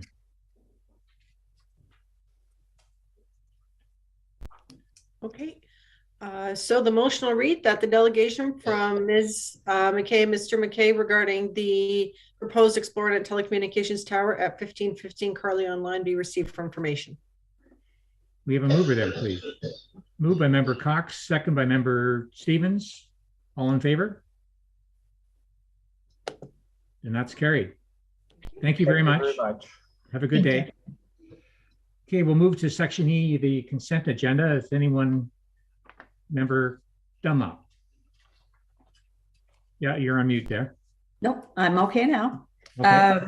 Through the chair, I would like to pull E14, Natural Heritage, and E2.3, Spongy Moth.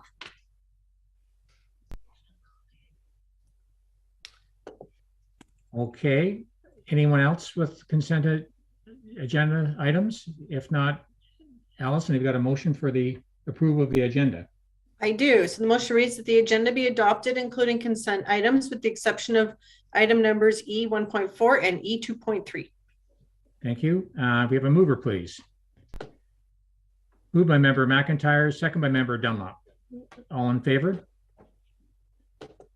And that's carried. Thank you. So we'll go to reports from officials. Septic reinspection program, our CBO, Nick, I think is going to come on board here.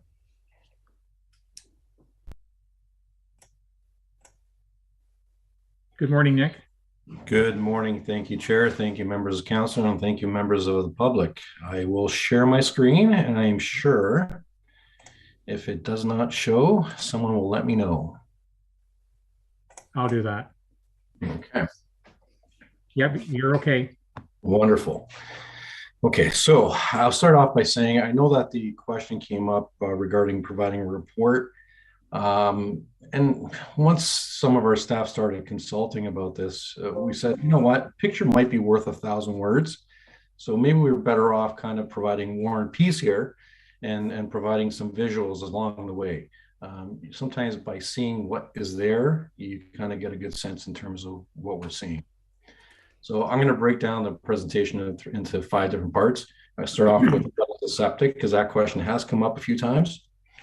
We're going to talk about the septic reinspection program in Severn. We're going to go into what I think is the most interesting thing is I'm going to show you what we see. And then we're going to talk about the question and comments we hear and moving forward, what the septic reinspection program could be or what it's going to look like possibly this year and in future years. So what is a septic? So we get this question a lot of times. So the building code identifies a septic, and our bylaw does the same thing too. It talks about 5 different classes. A class 1 is a very basic system, and we have some examples over here of what you can see. Johnny on the spots, the thunder boxes, whatever the composting toilets is the first and foremost one. Very simple, and the code actually tells you how these should be operated and whatnot. And we do see quite a bit of them in our neck of the woods. And if you're using them correctly, everything is pretty good. Second one is a gray water system. So this one, we've had this question as well. So first and foremost, gray water systems are legal to use in Ontario if they're designed accordingly, okay? There is some stipulations though for gray water systems. Gray water, what gray water is basically waste that is generated by sinks, showers, laundries, floor drains, or other non-human body-based waste. So if you got to flush it down the toilet, it's not gray water, plain and simple. Look, and now I'll just point you in this diagram over here where it talks about, this is an example of a gray water system, what it should look like. And there's different variations of it.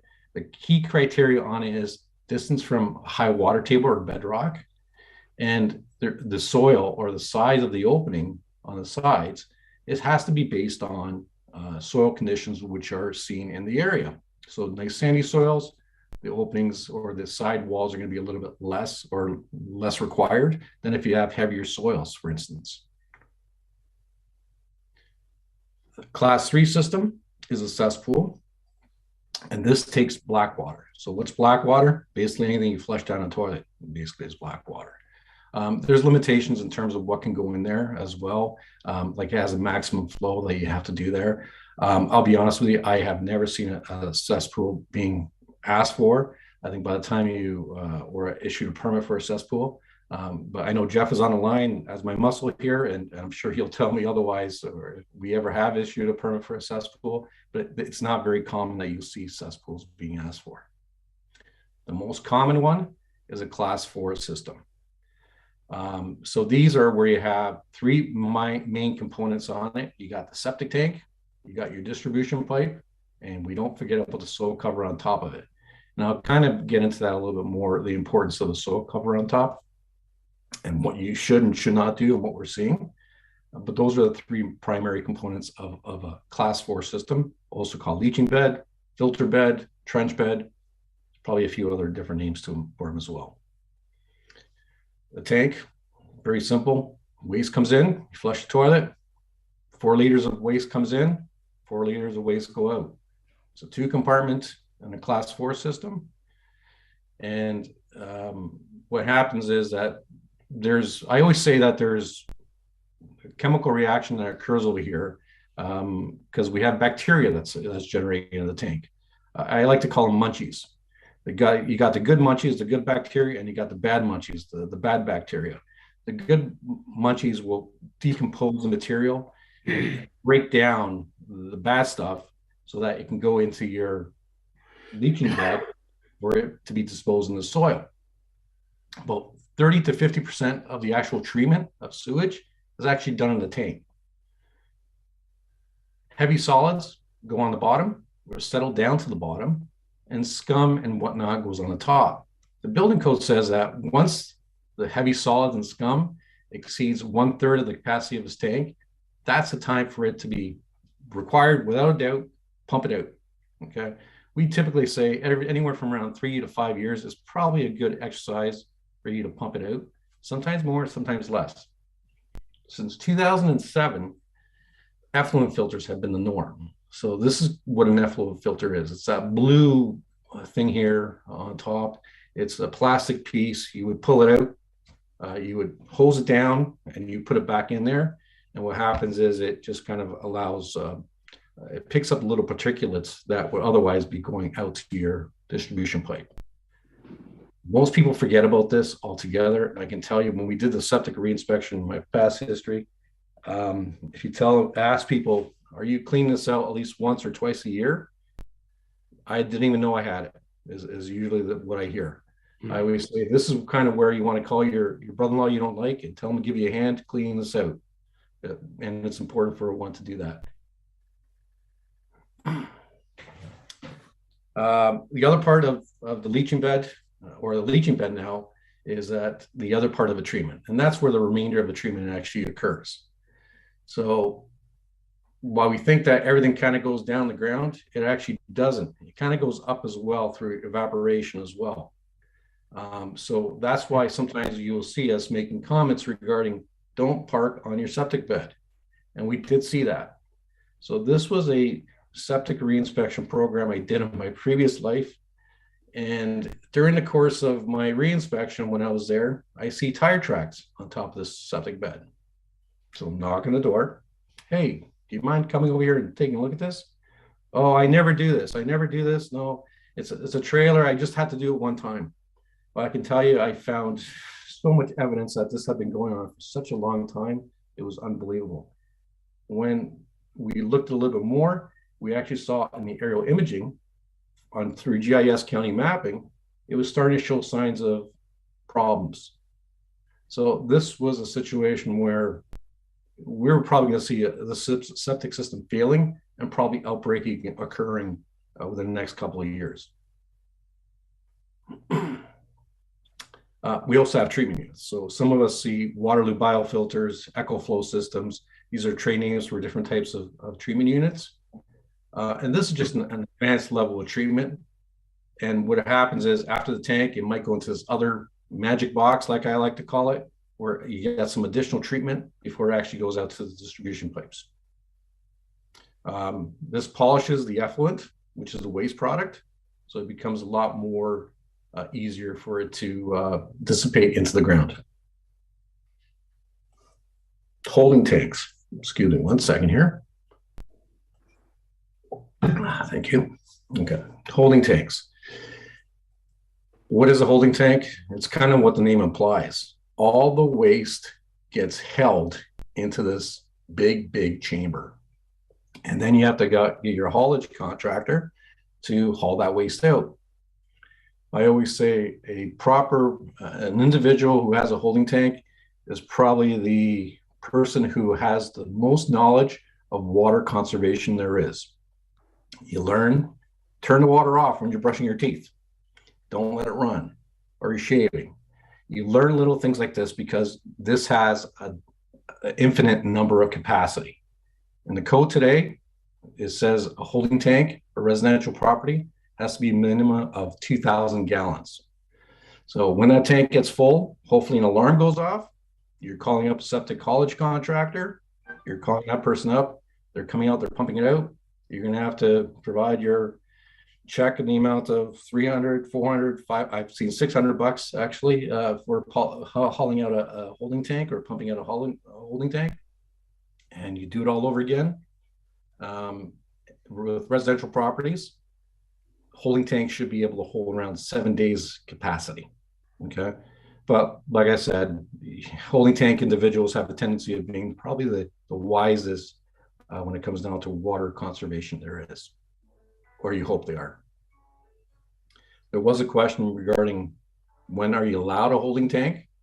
And there are some stipulations in there where it says it's not for every situation. You probably want to get a class 4 system as your premier, your one that you want to try to get. But if you do need a holding tank, here's the 4 reasons why you are allowed to have a holding tank. It's temporary operation, less than 12 months in duration. Good point, or an example of this one here is I had a construction project where they wanted to use a holding tank. The construction project was going to be about 8 months long. So I did permit them to use a holding tank for that application. It was part of a trailer, and that's how they want to deal with that. To remedy an unsafe condition, when you can't have a class 4 system, when you can't upgrade a class 4 system, and you have constraints such as building lot, you're allowed to have a class 5 system. was an interim measure for a lot or parcel until municipal services are available. This is kind of a very tricky one. You want to make sure that there's going to be a pipe from the municipal service coming through that location very soon, or otherwise I wouldn't entertain this for the most part. 5 years is too long of a time, if you ask me. I have used this with model homes, for instance, in some situations. So I'm very careful when I allow the last condition here to occur. And Nick, can I jump in just on the class 5? So any new residential units, are we allowing holding tanks on new installations? That's a very good question, Chair Taylor. So if there was say if there was a severance in a lot that was proposed, and the only possibility was them to have, they couldn't put a class 4 system in there, I would have some objections to it. I would say, prove to me you got to put a class 4 system, or you could put a class 4 system in there, or else I'm going to probably raise an objection to that otherwise. So to answer my question, have we ever allowed in recent memory that holding tanks on a new installation? And then I'll let Member Cox speak. Yeah. So I will say, since I've been here, I definitely have not seen it. My previous life, I have never seen it. I know Jeff is on the line over here, and unless he knows the answer to that, I have a funny feeling I know what the answer is. It's going to be no, but I'll let Jeff maybe answer that if he knows the answer. If I can, because I've heard through your re-inspection program that you've uncovered at least a couple of holding tanks on waterfront property. Is that true? There has been a number of holding tanks we have uncovered, yes. And that's not to say that you can't have a holding tank. It's going to be, you have some situations where you have no other choice. And I know of one I'm dealing with right now. They're trying to fit one on their property. They can't. They're going to be stuck with a holding tank on it. And but it wasn't a new lot. It was an existing lot on record. Okay, thank you. Member Cox. Yeah, through the chair, Nick, that's what I was going to say. You see it a lot up in Perry Sound where the rocks are, and there's just no place to put them, or they're there because their lots are too small, and that's just what they have to have until they either get lucky, like up in West Shore when the water and sewer came in, so that they could get rid of these holding tanks they had because their properties were so small. But there's a lot I see with recreational ones with the rock around them, or on an island with a rock. Yeah, those are typically the situations where you have rock, bodies of waters, or other situations where you're really stuck. Your envelope in terms of where you can actually put that sewage system is so small. The one I'm dealing with is a triangular shaped lot, and by the time you look at where the EP area is, which you can't do anything on, and here's a body of water and here's a roadway, and you got to stay at least 3 meters away from it, the envelope on that, which was a big property, is so small. And as much as the owners want to do something and put a class 4 system on it, they're kind of unfortunately stuck with maybe sticking with the class 4 system, sticking with the class 5 system. Yeah, I know some properties we've had people move from a holding tank, and they had to, at great expense, put a class 4 system in. And overall, aren't we better off to have class 4 rather than the holding tanks, as a general statement? Yeah, to the chair, 100% yes. Class 4 is what we want, and the best choice scenario, even for cost savings over a long haul, over a holding tank. $600 a pump out is, you know what, it adds up really quick. I thank you for letting us jump in there. Carry on there if you want. Thank you. Chair, I have a question. Well, go ahead, Member Burkett. I can't see you, but I hear you. Sorry, through the chair to Nick. Thank you, Nick. I'm just curious, when these holding tanks are parallel to a body of water, what safeguards do we have as far as knowing that they've been pumped, or if they've been there for years, they're not leaching into the lake? Like, how do you go about checking to do something like that? That's through the chair to Member Burkett. It's a very good question. What if you have a holding tank and part of the septic reinspection program, we do ask to see who is pumping out the tank. Who do you have your service contract with? So if it's, so we ask for that pump out record or even acknowledgement saying we're dealing with ABC pumping haulage contractor. Through the sewage inspection program, that's one of the things we are kind of looking at. Unfortunately, these things are under the ground and we may not see any possible leaks, but the safeguard on that is the haulage contractor should be notifying us if there is a problem. And I have seen that done where a sewage haulage contractor has informed us saying, I think you better check this one. I think it has a leak, and lets us know. So that's kind of our safeguard really when it comes down to it. And I can tell you, we did see at least one holding tank that was overflowing and that was remediated fairly quickly.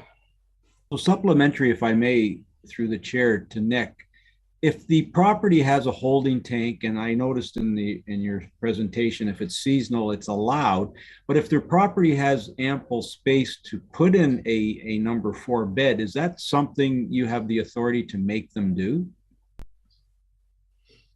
So I would say in that situation, make them do. No, they were, chances are it was allowed at some point in time for some reason. When it comes down to replacing that bed, I think that's where I would try to talk to them as much as possible, saying, hey, you have the land area here, why not use it?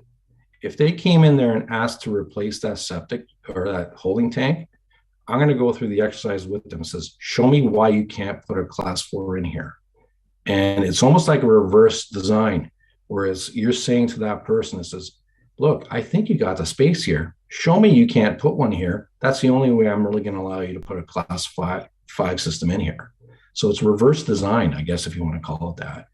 And maybe that's a matter of, now I will say one thing, fortunate with the newer treatment units we have, the extra treatments, they're much more compact. So those systems which maybe, or those lots which maybe had a class 5 system might be able to now accommodate a class 4 system. But I don't believe you have the, well, my opinion is you can't force someone to change that class 5 and switch over a class 4 system if that system is working still. Okay, thank you. Sorry, Chair Taylor, I had my sign up there a few minutes ago, but I think with our chief billing official's screen share, it's hard to see. I just wondered if you wanted me to comment on Nick's earlier comment regarding creating a lot where they would have to have a holding tank. Yeah, I'm curious, as I'm surprised that we would allow that with a new building. But yeah, I couldn't see it, Katie, but go ahead, that'd be great. Thank you, Chair Taylor. So just as our chief billing official alluded to there, he obviously hasn't been with us all that long, but I know Mr. Andros is on here as well if he wants to add to it. Council is likely aware that we had an OMB hearing a few years back because it was going to take away the lot area that would have accommodated a full septic system. So certainly that's something we look at from a land use planning point of view. Our current official plan actually is pretty good in that sense, in that it does talk about having to demonstrate appropriate servicing for a property. So we would never be in a situation where staff would be supporting creating a lot that would then result in a holding tank having to be used. Every consent application, even every planning application, mostly that the township sees, they have to demonstrate how they're going to appropriately service it. And our official plan actually speaks to an in-ground system. So I believe that was the wording we used as part of that OMB hearing to say that a holding tank was not permitted because it talks about a sewage disposal system and a sewage treatment system rather than just a holding tank for that type of system. So certainly every Planning Act application that comes in does get that septic review.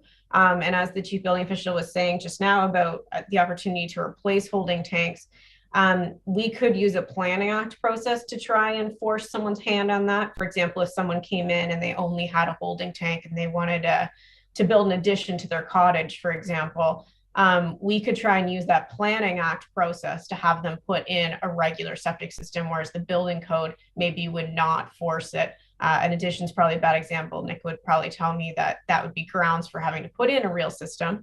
But there is some other outlets sometimes we can use other than just the building code. Yeah, so just to jump in then, Kate, this gray water system scares me too. Like, why would we ever allow that? And maybe I'll jump in here. Gray water system. So I think we got to be careful in that gray water systems are one of the class systems which is permitted under the code. The 5 that are there, they do have limitations though, and I find that in a practical sense, when one looks at the implications on where you could use a gray water system, that's where if you were a cottage owner, you're going to know you're going to have so many limitations in terms of how many plumbing fixtures you really could have in there, where it may not be the most practical sense. We'll kind of go on there. We still do see gray water systems as we go there, and usually they're combined with some other system is what we kind of find. But I'll get into that one maybe a little bit later. And Chair Taylor, if I could speak to that too, and I know Jeff would probably be better to speak to it. I actually, we did have an example on a property where they were applying for a minor variance, and there was basically a pipe sticking out of the cottage. I believe it was on T Lake. And through that minor variance process, we of course asked the question, you know, what's the pipe sticking out of the cottage? And of course, that came to be that they only had a kitchen sink. So there was no other plumbing inside of that dwelling. So I do believe that those folks ended up putting in a gray water system. So that might be an example where that's the case, where they have like an outhouse outside and then they just have a kitchen sink. So that one plumbing fixture inside. But I'm sure Mr. Andros could speak to more examples where that might be appropriate. Are you there, Jeff? Yeah, Katie's right, and so is Nick. We don't get a lot of gray water pits, maybe one every year or two, and they're designed for cottages that don't generate a lot of water. As Nick says, if you start generating or you have more fixtures or you even have pressurized water, the leaching pit gets so big that the cost of doing it and the cost of the septic system are pretty much the same. But we do get the odd cottage, maybe on an island or water access, that just wants a kitchen sink that they can put some water into, and they have a composting toilet or an outhouse. We don't see a lot of them though. Okay, thank you. I think Member Burkett had his sign up there for a question. Thank you, through the chair. And I think Nick's going to speak to gray water later, but I did ask Nick before. My understanding is if a cottage had a holding tank and they were only seasonal, did we have the ability, if it had skirting around the bottom of the cottage, to actually see if their gray water was headed to that holding tank, or did they have it going into a rock somewhere? And I think at the time I was told we didn't have the authority to actually look under the cottage or take some of that skirting off to actually see where the gray water was going, or if it was hooked up to the holding tank. And maybe you're going to speak to it later. I don't know, Nick. And I'll be more than happy to say, I'm going to show you examples of some of the stuff we did see. So we do get into it a little bit, and I'll show you maybe, I'll give you the my eyes version of it. That way you can kind of see where our limitations are on it. All right, perfect. Thank you. Member Taylor, I don't know if you, or Council Chair Taylor, I don't know if you can see my card or not. I just want another question to Nick on that. Go ahead there, Member Dunlop. Through the chair to Nick. These holding tanks and the price it's costing for them to be pumped. I just worry about people letting the sludge go to the bottom and pumping the water out of the top when nobody's around. Is there a plan in place that these people have to prove that? Like, do they have to submit how many times they've had that pump this year? Or is there any backup for us to know that they are being pumped properly? Through the chair to Member Dunlop.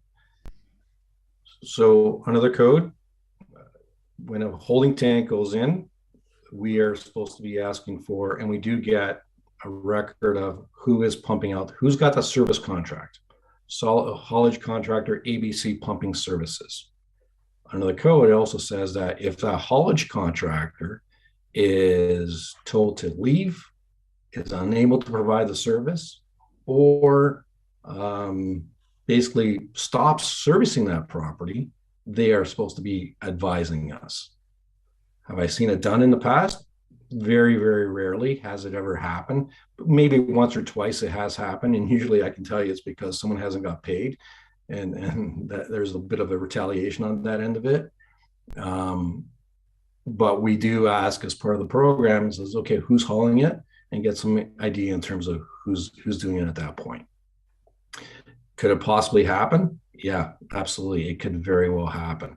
And that's part of the things that during our inspection program, we're looking for evidence that maybe that has occurred. And there is one example where, you know what, there was some evidence found on site that things were getting to the point where they were not correctly being done as should be. It's a tough one. It really is a tough one. And I'll love to say we know every single time. We don't. If we have a complaint, and usually that's what happens, like we're going to get a call from a neighboring property saying, can you come out here? I smell something. It doesn't smell right. And we'll go there and take a look at it. And with, as long as we got the information to provide some, steer us in the right direction. Okay, great. Okay. What is a septic reinspection program in Severn? We have two different types, and Jeff and I have talked about this. This is, I hate the terminology mandatory and discretionary. We both do, because it's really not. Discretionary makes it seem like you have a choice, and really you don't. Mandatory program, those are ones that are mandated by the province. So the province says we have to do these ones, and we do have that in Severn.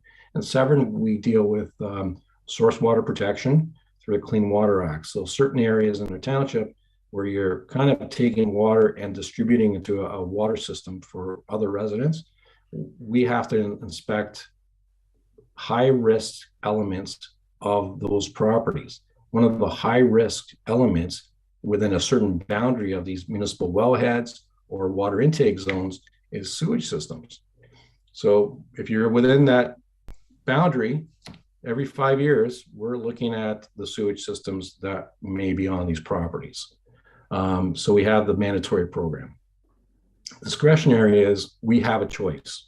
So the choice that really is the decision of council and the decision of the municipality. So we wanted to have a program, a septic reinspection program, and we did decide that back in 2020 to have a septic reinspection program in certain areas. So that's where the discretionary term comes from. And just going back to the mandatory program, again, I don't like the terminology, but that's what it's called in the code. We have certain areas where we have to take a look at every 5 years, and that's mandated under the Building Code Act and Clean Water Act and source water protection. Discretionary program, which really was a focus on this one over here, we have certain areas which we use our discretion and said, these are the areas where we're going to be focusing on and reviewing. And for those that are aware, it started in 2020 when we had a bit of an issue with blue-green algae over in Lake St. George.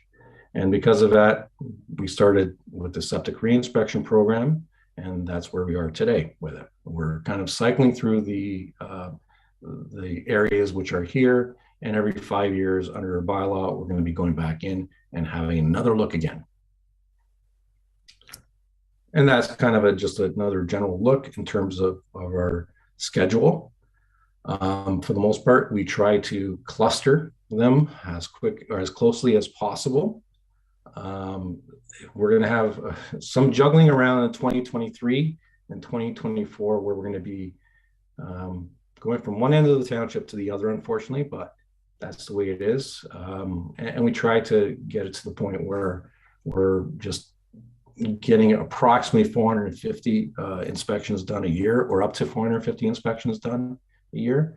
And at the end of in 2024, we're starting all over again with source water, followed by Lake St. George. So every 5 years, we're going to go down this rotation.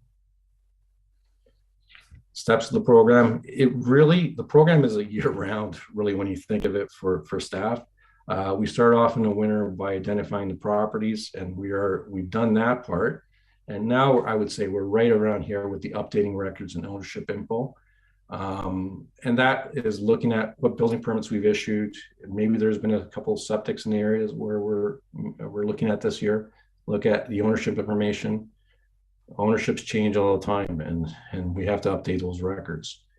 Then in the spring, we're going to start doing our advisement, and just letting people know that, hey, we're going to be doing the inspection programs in your specific area.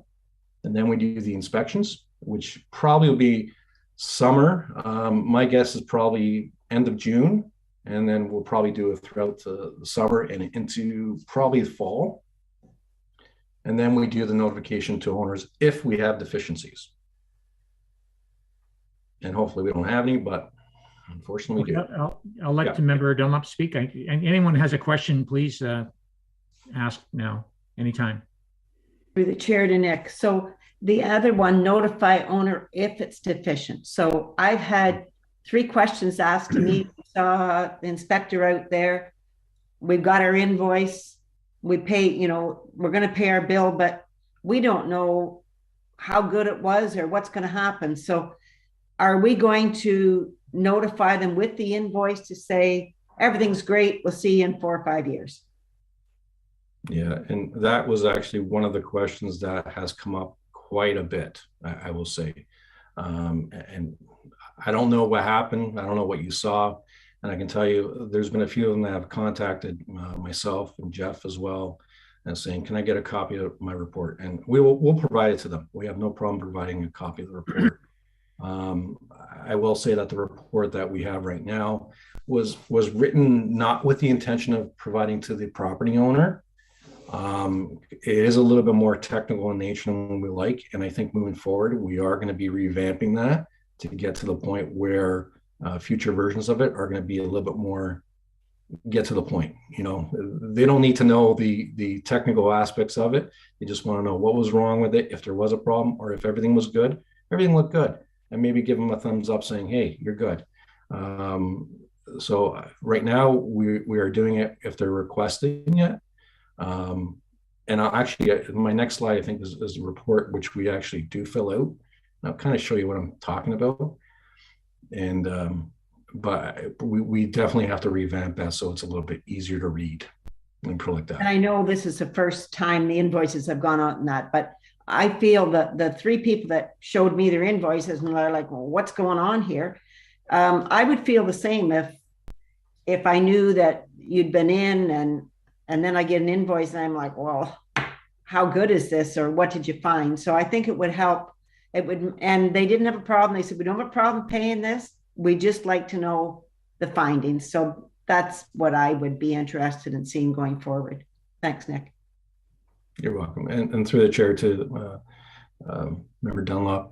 Yeah, I call it value for the money. So you paid $150. You want to see that you got something for it. It's that piece of paper in your hands saying, this is what I got for it, whether or not they agree with it or not. It's kind of nice to see that. It's no different than going and get your car checked and they do their service check. At least you get that report saying that everything was good, or your tire pressure was low, or watch out for your battery, or whatever the case is. So yeah, definitely value for the money. You want to see something for it. So the report, as I was mentioning before, it was written along the lines of staff to complete, or for whoever was doing the assessment on it. We actually start authoring the reports with information we have in office in the winter months, or I should say in the spring. And we start filling out these forms. This is the form that I'm giving to them if they are asking for it, but I have had some feedback on it. Says, what does this all mean? So I think we do have to simplify this, or if we do create this, have another form that we do provide to the property owners where they have a very simplified version of what's here. Maybe get to the notes and just let them know if everything is good or not good, or if there's an issue there.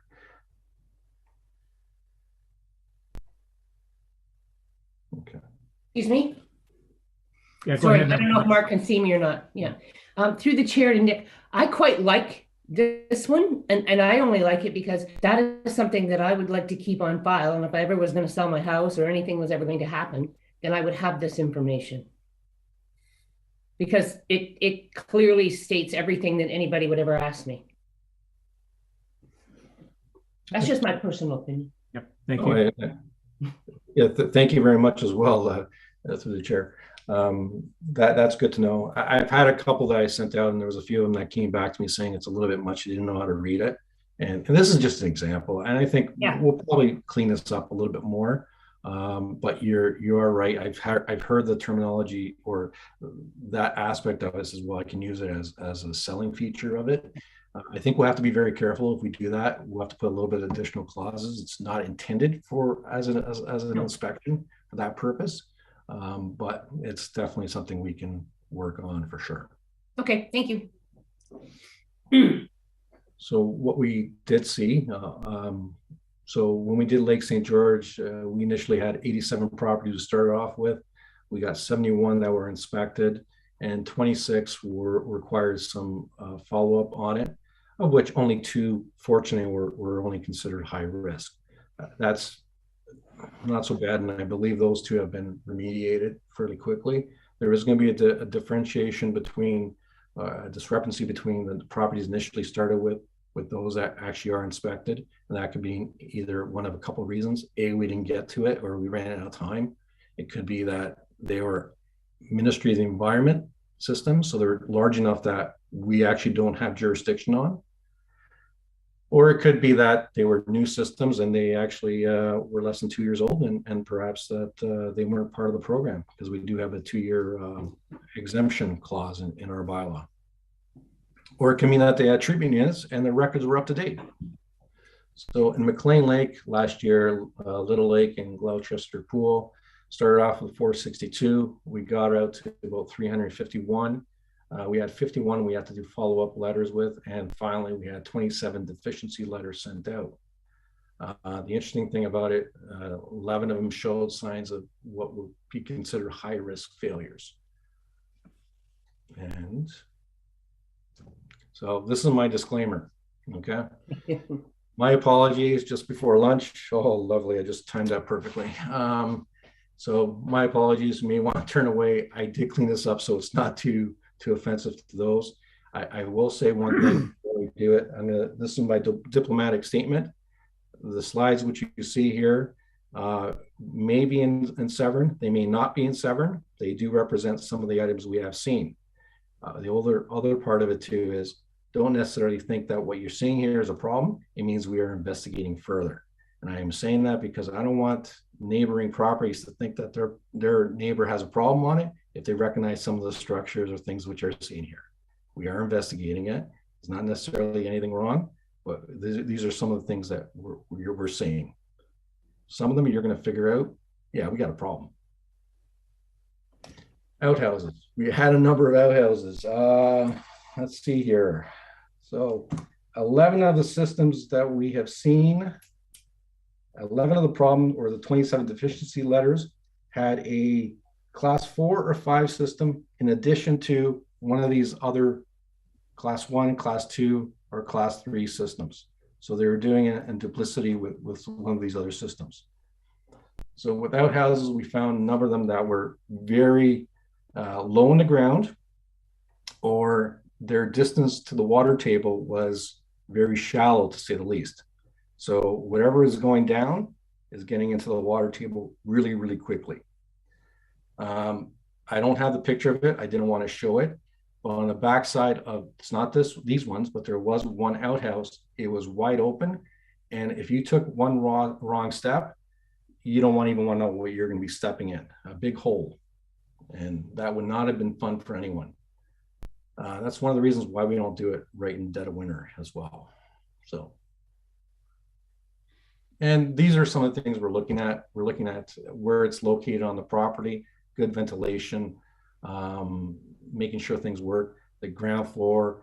We're looking to see if there's soft spots in the ground, which could kind of create an issue with individuals. We had one that was very close to the actual lake. We had other ones which were supposed to be removed as part of a condition for another septic system, and they were still there. So we're going to be following up those individuals on these class 1 systems. It also appears that outdoor sinks were very popular, or outdoor kitchens. There was another one, it was quite neat, actually. I think anyone would have loved it, but I didn't want to show it because it would have gave away where it was. But, you know, people with outdoor kitchens, where are these drains going to? So in this one here, there's a laundry sink on the outside. Great, you know, a great fish washing station, maybe. But where's that going to? This system, or this property does have a class 4 system, but the geography of this didn't make a lot of sense where this was versus where the tank was without any pumps involved. So we're suspecting that this one had a gray water system is. Maybe it's fine, you know, quite possibly it's fine. We're gonna have to do some investigating on that one there. And the same thing with this outdoor little sink here. Where is it going to? So, question regarding, do we look underneath? I would say we do not remove. Here's my response when it comes down. Do we look under cottages? We will look on anything we can see with our eye is fine, but we will not remove anything or remove any hatches in order to review it. So in this case, it's in plain sight. We saw some evidence of a composting toilet here, and then we can kind of follow the drain. What's that over here? It's a drain. What is that? Oh, it looks like it's an overflow for this composting toilet here. Something's not right. This one over here is the same thing. You go back. It's amazing what you can see on the outside of some buildings. Sometimes we'll look on the outside to see what's on the inside. So if we see a plumbing stack, for instance, on the outside of a bunkie, why is there a plumbing stack on the bunkie? Then that kind of lets us start investigating, and we can start seeing some evidence of a pipe underground. Okay, what is that? Do you know it's not a hydro conduit? It's got to be some form of plumbing. This one here actually has some signs of water lines going into the unit. All evidence, you can see it underneath there. There was no skirting on it. Not that I'm suggesting anyone put skirting on monkeys and stuff. This one was another one we found that is a trailer. Gray water and the black water valves are all open. And guess what? It's draining onto grade. So that was not something that we obviously flagged. We got a problem over here. Another one, this was a bunkie, and there's a drain pipe over here. Same thing, we saw a plumbing stack. What is that over here? We're going to ask some questions in terms of find out what's going on here. That's part of it.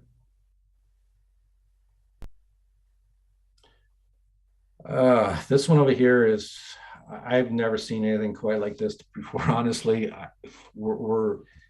We see some evidence of a pipe going into what may have been an old holding tank with another pipe discharging to I don't know where.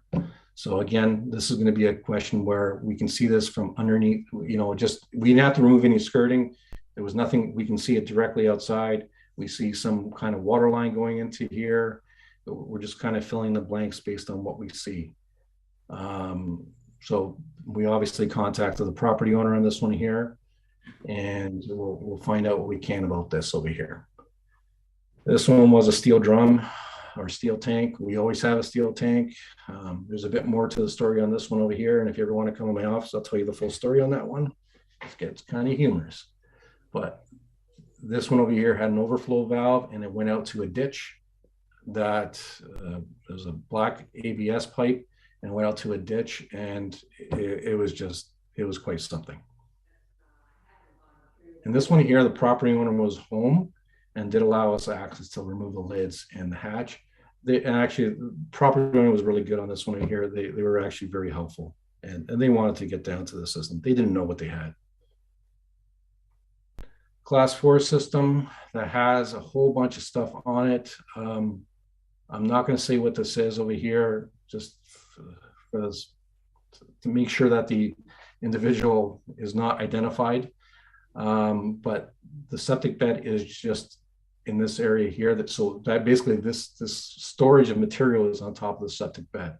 So as I said before, it says you want to make sure things evaporate into the ground as much as they go in the ground. This isn't helping the situation over here. There's also a sapling tree over here as well on top of the bed. This might be a situation where this sapling is not going to be a sapling for very much longer. It's going to keep on growing. Those root systems could get into the bed. Those are some of the things that we've seen. We've had some sumac trees this year we've discovered very close in relation to where the septic bed is. You want to nip it in the bud while you can and kind of remove these vegetation before they get aggressive and get into the septic bed. Landscaping stone, we've seen a couple of times as well. You know what? We all like to have a little bit of landscaping stones, but we want to promote aeration as much as possible, as well as not have settlement or compaction of the soil as much as possible. Over here, we had a pump chamber. So sewage goes into the tank goes to the waste. Pump chamber kind of uses this pump to pump it out into a bed which is located uphill. In this particular case, look what we noticed, a little bit of a crack on it. This is a simple repair. You know what, contact the owner, maybe just get a nice little hatch on there. That way, at least the temperature of this waste can be at a decent temperature where it can actually, the good munchies can be promoted, as well as you got no rainwater or you got no snow melts, which are going to get into the pump, possibly burning out the pump. So in long term, I'm looking at it along the lines of we're probably trying to save the property owner some money in the long run to make sure that pump doesn't burn out. This was a situation in my previous life, but I'm gonna just show it. We've had very similar ones to this. The hatches for the tank are here. This GMC is partially parked on one of the, or part of the septic bed. There's a trailer and there's another car that's all packed in the backyard. The septic bed is right where this trailer is on this aerial imaging. And this system was maybe only about 4 years old. So I would like to say some knowledge to the homeowner would be helpful in this particular case, saying do not park your GMC and Pontiac Vibe on top of the septic bed, please. Otherwise, you could have situations where the effluent is going to get to the point where it's actually overflowing and not actually getting into the distribution pipe. And this tank is showing evidence that that sewage system was actually getting higher than it should have been. That's part of it. And same thing, the other good thing we can see through the program is evidence of poor rainwater management. So in this case, the rainwater leader had this extension on it, which is good, but maybe they want to extend it a bit further out. In this case, rainwater after a heavy rainstorm was getting into the septic bed and treatment unit. Actually, this one had a treatment unit. It was actually overflowing it. So that was the effluent filter. It should not be this high. So it was leaking into the tank. So this system was working really, really hard in order to get rid of that waste. And this was one holding tank where it was showing signs of evidence of overflowing. I don't think this was a situation where they were pumping it out like on purpose. It was an error on their end of it. It just got to the point where the alarm wasn't operating and the operator or the person who owns the cottage wasn't aware of it. I think that's a float right there. So it wasn't working. So the person didn't know that it was overflowing. It was definitely overflowing. It should not be this high. And there was evidence as soon as we walked on top of it, showing that it was just saturated around here. And it wasn't exactly the nicest odor in the area as well. Question and comments we hear. I didn't receive any notice of an inspection. The $150 fee is a money grab by the township. I pay taxes already. I don't have a septic. So can you reverse the charges? They were only here for 5 minutes to inspect. I'll say this. If we're there 5 minutes, everything is pretty good. Okay. That's the ones we hope for. So everything is pretty good. And if everything is pretty good, we should only be there 5 to 15 minutes on the property. Mind you, with that said, we've probably spent about half an hour in other paperwork before we even got to the site. So that's what we were hoping for. We're only there 5 minutes. Oh, yeah. I didn't get the report. We got a lot of questions about how they pay online. I don't have checks at the cottages. And the other question we had is, can you go on my property when I am not there? And the answer to that one is, yeah, in the Building Code Act, it does say we can't do that. I will answer the question regarding, can we pay online? Right now, we don't have the opportunity to do that, but we are looking at maybe doing that. We're working with finance on that. And that might be through a new system we're going to be getting, hopefully later on this year, maybe next year. Yeah. Now, some of the things that we kind of, through our observations, what maybe we want to try to improve on or change things up, I guess, is more like it. I think we do see a need there to improve communication notifications. We are working on some outreach out there through some newspaper means to just kind of let people know the septic reinspection program is out there and happening. And I think sometimes just knowing that it's going on is the biggest promotion we can do in order to make sure septic systems are being operated correctly.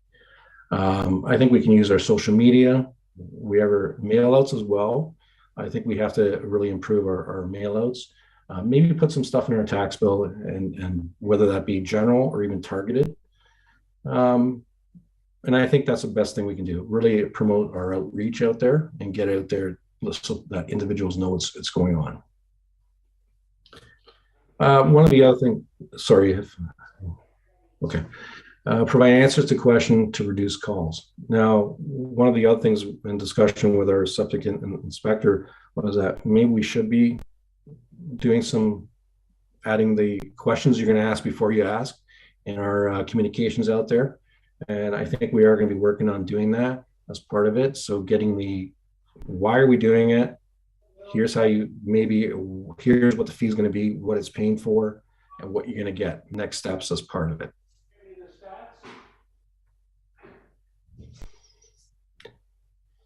Now, also immediately after inspection, provide a package of educational material guides and leave it at the doorstep. What I did in my previous life is I got these little drawstring baggies, and we stuffed it with Septic Smart, which was a promotional material by Publications Ontario. And it was a really good resource and free and available for us to print out. And we put that information in there, a notification saying, hey, we're here today. And let people know here's what to expect, next steps as part of this. So rather than being surprised by that bill when they get it come the fall, maybe just let them know that it's there. The baggies were kind of nice because door knockers sometimes get lost in the wind. And it was kind of nice that they had some kind of token to say that they got something out of it as well. Member Dunlop.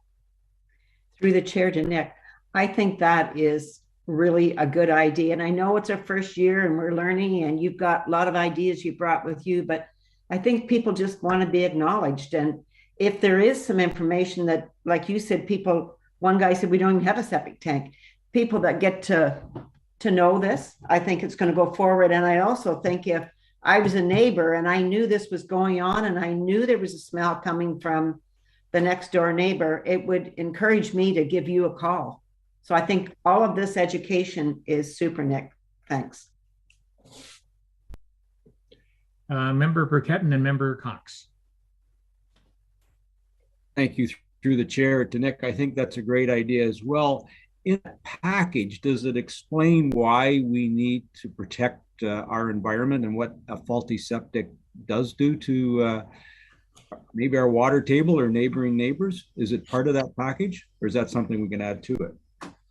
Yeah, through the chair to Member Burkett, the Septic Smart, I really like the publication on it. And if we don't use that one, there's a few other ones we could use. Septic Smart is kind of nice because we're not doing any, we won't have any copyright issues to deal with, but it does talk about septic. It's Septic Smart for good reason. It talks about how to be septic smart. Here's what you should do, here's what you can do, and here's why we do it. It's done in very simple language, and it's easy to understand with lots of, what I like the best is it's got lots of pictures and diagrams that people can follow along with as part of it. Perfect, thank you. Okay, Member Cox. Yeah, through the chair to Nick. Thank you very much, Nick. And I agree. I have met in my life so many people who I mean, the one lady didn't even know she had a septic system, and she wasn't being mean. She just thought she was hooked up to a sewer somewhere because that's what she had lived with. So these people have no idea. And so I think this whole package is excellent. And I wonder if you could add in something, what Member Burkett said, like when people buy these cottages, they have, I would say 80%, they have no idea about a septic system. So maybe it should be what to look for if you buy your cottage or your house and it's on a septic. Like, do you have weeds out in front of you? You know, is there the green slime coming? I mean, these people all want to be environmentally conscious. They just really don't understand it. Like, I remember we told different cottagers that my husband worked for, you can't park your truck or your car there. Why not? Well, because you're on a septic system. Well, what's that mean? And they're not being, I don't think they're doing anything wrong on purpose. I just don't think they know. And I love this because they all want to know those things, because I would say 98% of people who have cottages and are on water want to protect their water because that's their investment and that's where they have swimming and that's what they do. I just think that that's an excellent thing, and you've done a really good job on this. And can I share this presentation? So my understanding of it, because it's public, right? Yeah. Okay, thank you. Yeah. Chair Taylor, if I may take a moment, just something that Member Dunlop had mentioned regarding let people know. And one of the things I discovered when I did in my previous life is when you let people know that you're coming in with a septic reinspection program, our biggest stewards, if you want to call it that, are the residents. And I couldn't believe, by just letting people know we're coming, how many calls we got from neighboring properties saying, while you're here, you may want to check out this. And so I don't want to say it was a snitch line, but they were letting us know of certain things that we otherwise were not aware of. And that allows the opportunity to kind of focus some attention on certain areas or things that we otherwise would never have seen. So in the case of, as Member Burkett had mentioned regarding the pumping it out onto the ground, that might have been something that, oh, that's good to know. Thank you very much. We'll look out for that. Thank you.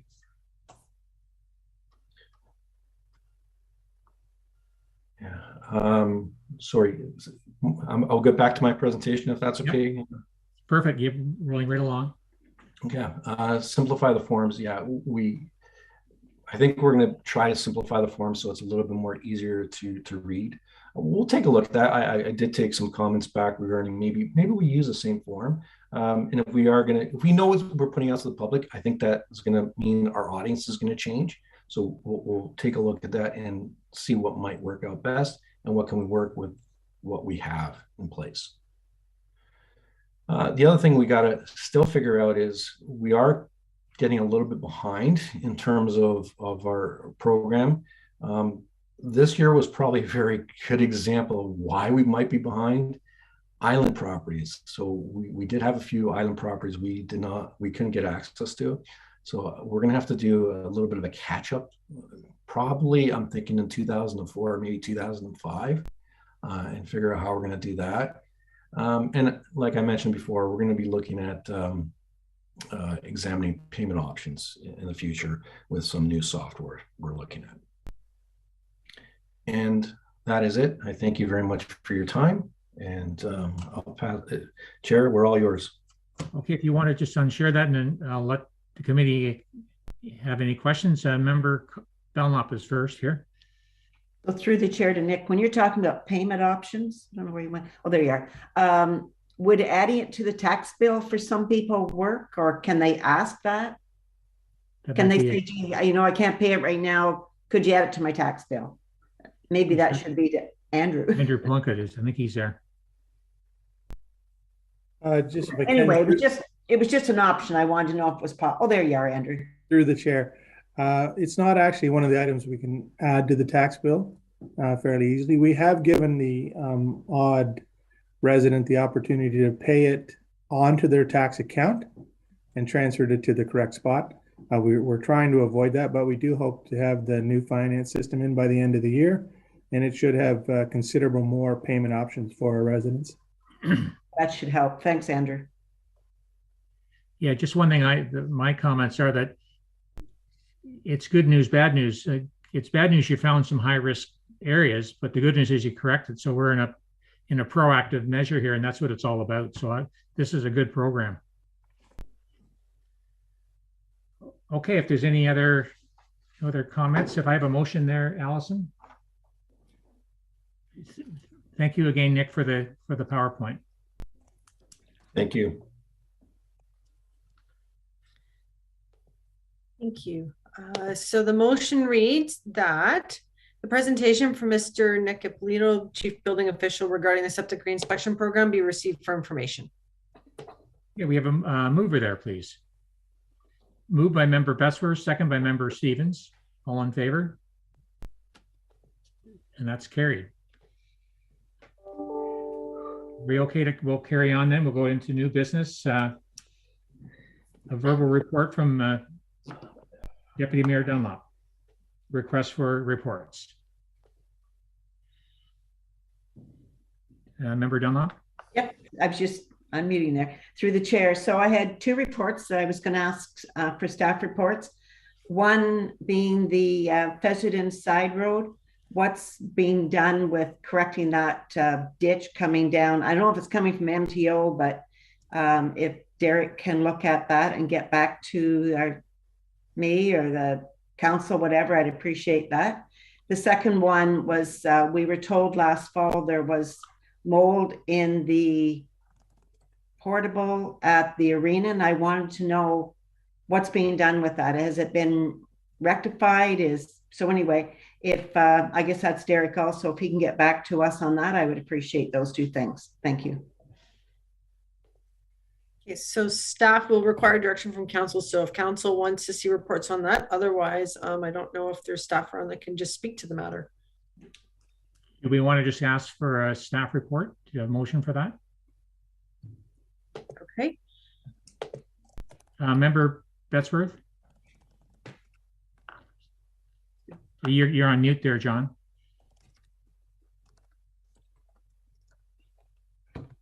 No, through the chair, I was just answering Allison's question. Yes, let's just call for staff reports and we'll discuss it at the next meeting. Thank you. We'll hand it over to here. I'm working without a mouse today. I forgot it at the office. So.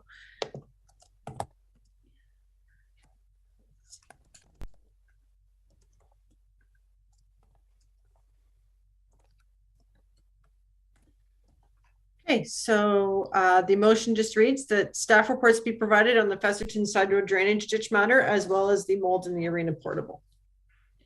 Okay, we have a mover on that, please. Moved by member Besworth, second by member Dunlop. All in favor? So there's, everyone says yes. Is that correct? Perfect. Thank you. Thank you. Now we'll go to H2. Verbal report from Councillor Taylor regarding short-term rentals, and that's me. Member Chair Taylor, you may want to pass the chair while you're dealing with this item. Okay, is it member Dunlop as the deputy chair, vice chair? I believe so. I think she was the chair last. Yeah. Okay. We'll go on and deal with H2, verbal report from Councillor Taylor, re short-term rentals. Councillor Taylor, or member Taylor. No, member. Yep. So, yeah, I received this email from a taxpayer who informed me on something I didn't know. And that is that basically MHBC is working on as a planner for a short-term rental in Oromodanti, but at the same time we have MHBC working to restrict short-term rentals on our side. So it doesn't look good from where I'm sitting. It doesn't look good from where the taxpayer is looking. And how can you defend things on both sides of the fence here? And what if they both happen to come to an appeal? Are they going to represent pro and against in the same case? Like it doesn't look good ethically. I don't like it. And I think by the time we get through all this, I think that Jamie should be asked to defend his actions in writing to council and or come in person to speak, because it really bothers me. And I will just have one question to Lori, our CAO. Were you aware at the time that they were working for the short-term rentals at the same time we hired them to control the short-term rentals from our side? Lori, would you like to speak? Yes, through the chair, I was. It's a bit more complicated than that. And I chatted with the mayor and the deputy mayor this week about how we best address this issue. And I think the mayor had his hand up. So I'll let him chat and I can chime back in later. Okay. Thank you. Member Briquette, would you like to speak? Thank you. Through the chair, do we have someone from MHBC here today that could speak? Yes, we do. Wes Crown is here. But Mr. Crown, could you speak to that, please? Just a second, though. I don't know, Allison, you have to help me here. Can he speak without being on the agenda? If council recognizes him, then council can give him the latitude to speak at the meeting. Okay, I'd like a vote if you'd like him to speak. Just concurrence is necessary, so. It looks like we've got it. Go ahead. Mr. Crown, if you'd like to speak. Madam Chair, members of committee, it's good to be in front of you. I express Mr. Robinson's regret that he couldn't attend here today on short notice. He is actually involved in an OLT hearing today, actually for the better part of the week. And I believe he's currently right on the stand at the Ontario Lands Tribunal hearing, and so he was not able to get away. I know that Jamie very much wanted to be here, and so that he could provide an explanation of how we have, are, and will continue to meet our professional and ethical obligations to the municipality. And if permitted, I'd like to just provide a few quick comments. If Councillor Taylor, who I think specifically had asked for a written response from MHBC and Mr. Robinson, that is something that we're more than willing to do if it's necessary after today's meeting. So, Madam Chair, with your permission, I'd like to just go ahead and provide a few additional comments. Please go ahead, Wes. That's great. You'll recall, Council, that we were engaged by the municipality to undertake this work on behalf of the township. We disclosed our involvement with not only in Oromadani working for a private resident, but also we're doing similar work for other municipalities in Simcoe County, and that was all disclosed to the municipality. We prepared a report which went to council in November of last year. My name and Mr. Robinson's names were on that report, and I believe you'll agree that that report was thoroughly researched, was objective, was a balanced exploration of the issues and the options that were available to council, and included a recommendation that is absolutely consistent with the opinion and advice that Mr. Robinson is expressing in that other municipality and in that event. So we have come to a conclusion and provided a professional opinion to Severn that is absolutely consistent with the advice and the opinion that we're providing elsewhere and to other clients. You'll recall that we identified a full range of options for council, and we provided a recommendation that we think was tailored specifically and uniquely to the Township of Severn. And I believe that's what Mr. Robinson is doing in the other municipality as well, is responding to an approach that has been taken in that municipality that is not consistent with our opinion as to how municipalities should be dealing with short-term rentals. Lastly, Madam Chair, members of council, we take our professional obligations incredibly seriously, and we ensure throughout the process that we're disclosing as necessary to our clients, and in this case, to the municipality, but we're also making sure that we're providing good, sound planning advice to the municipality. And I think that's what we have done in Severn with respect to the short-term rental matter, and we'll continue to do that as we move forward. If Councillor Taylor or members of their balance of council is looking for a written response, that's something that we can do.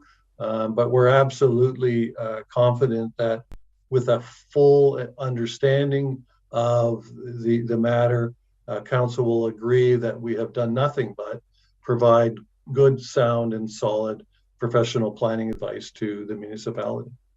Thank you, Wes. Member Taylor has his card up, and then Member Cox. Yeah, just in the very beginning, when we were talking about short-term rentals, and I think it was you, Wes, said that you were watching the case for Oromodanti, and it was going to be coming up in March or something of this year.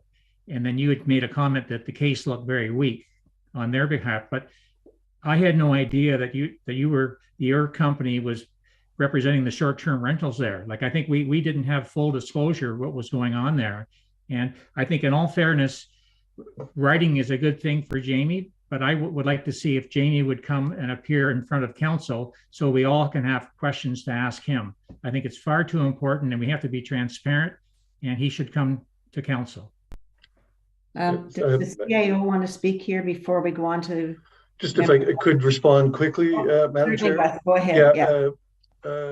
Councillor Taylor, Mr. Robinson only sent me as a weak second string addition just because he was committed to that OLT hearing, and if he could, he would be here to provide probably a better and more eloquent description of how he's providing consistent and sound planning advice to the Township of Severn. And if you think that's still a necessary thing to do, and he'd be happy to do it at a time that's convenient to both council and to his schedule as well.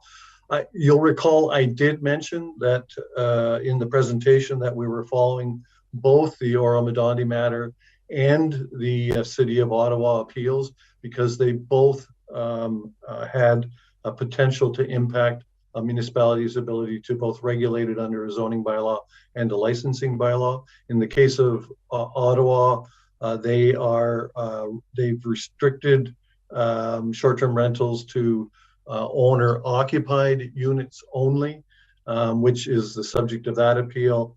And in Oromodanti, they have just outright prohibited short-term rentals in all areas save and except for in commercial areas. And it was that outright prohibition that we thought was weak, particularly as it relates to sort of the legal context in Oromodanti. And always each municipality, because there is no provincial guidance, each municipality is responding to these things on their own, based on their own existing official plan, their own existing zoning bylaw, and their past practices in that municipality. You had a supplementary, Member Taylor? Yeah, I think we can schedule Mr. Robinson that would work out good for him and good for us.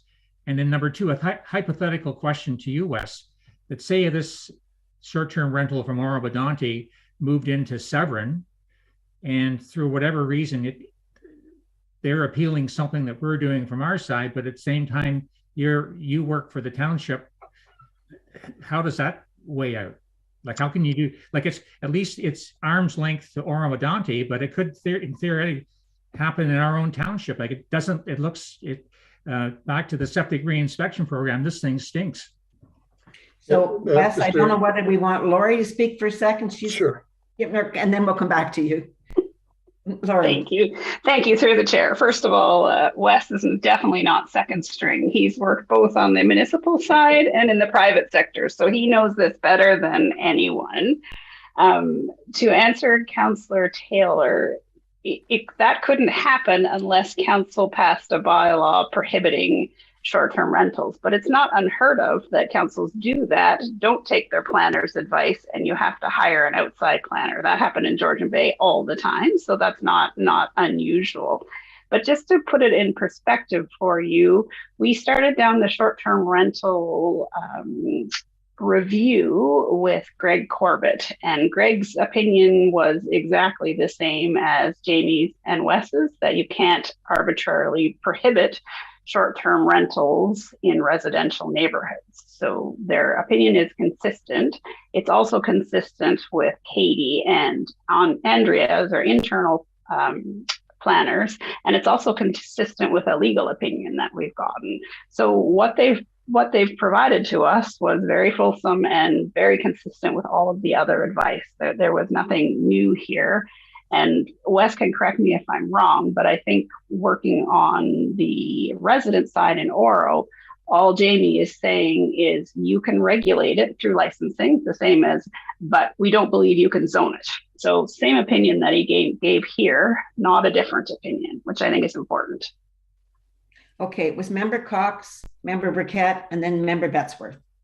Member Cox? Yes, through the chair to council.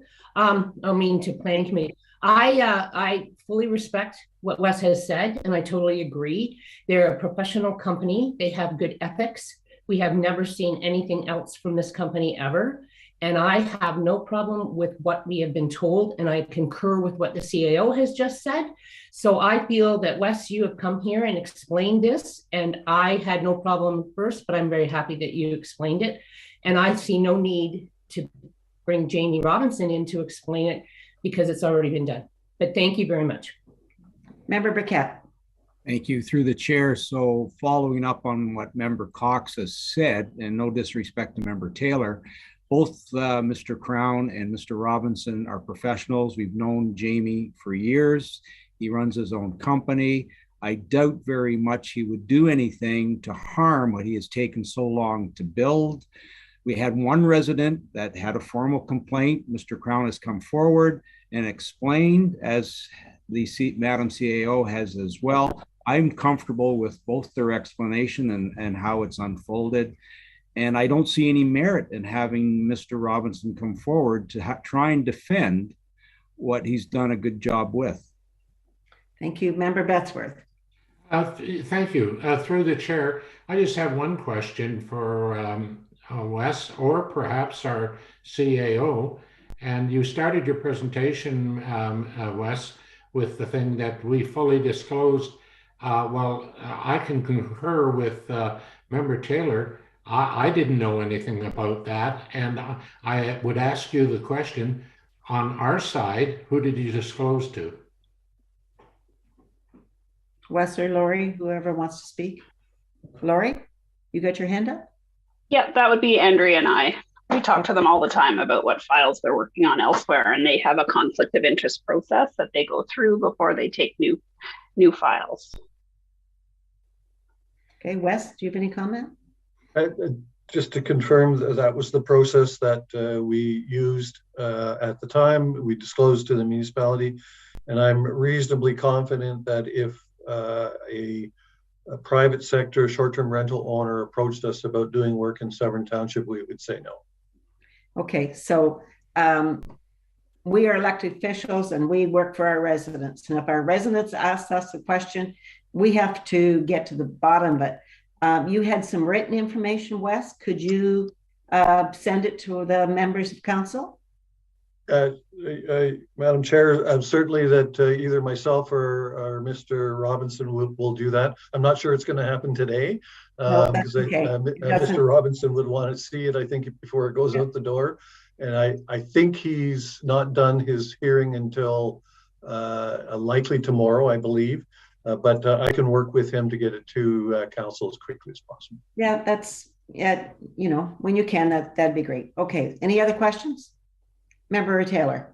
Well, just in closing there, Mr. Robinson's name is on that affidavit, and I would still like to put a motion through that he should defend himself in front of council for his actions. Okay, any more? If I could have a motion to that effect, and I'd like a recorded vote. Allison? Certainly.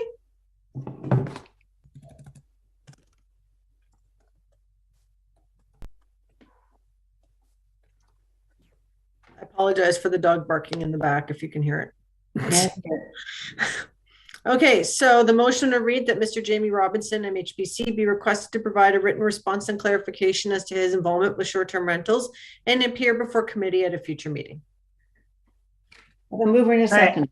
Sorry, may I just ask, Chair? I think you probably want two motions because I suspect everyone might want the written, and I'm not sure everybody wants the Jamie's presence. So if you split it into two, Allison, then you might get different results. Okay, can you change that then, Allison? Is that fair from what I heard? I'm gonna ask Member Taylor if that's what he'd like. So what are you suggesting here? I heard Member Taylor ask for Jamie to appear, and I heard Chair Dunlop ask for a written letter. I think those are two separate things and should be voted on separately because I think you have different thoughts. Otherwise, you might get neither, and I think you want at least one. Member Taylor? Happy and or. Okay. Oh, I think it still should be separated if we're voting on written. Yeah, if you want them to appear, Member Taylor, then I think you want them separate. Okay. Okay, give me 1 moment here.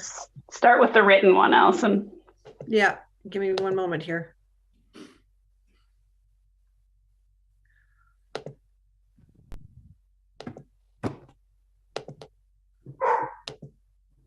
Now we can hear it.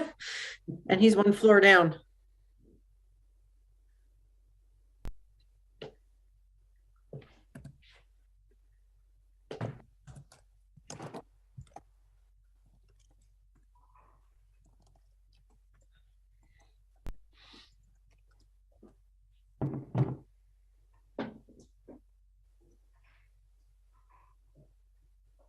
Okay, so the first motion will read that Mr. Jamie Robinson, MHBC, be requested to provide a written response and clarification as to his involvement with short-term rentals.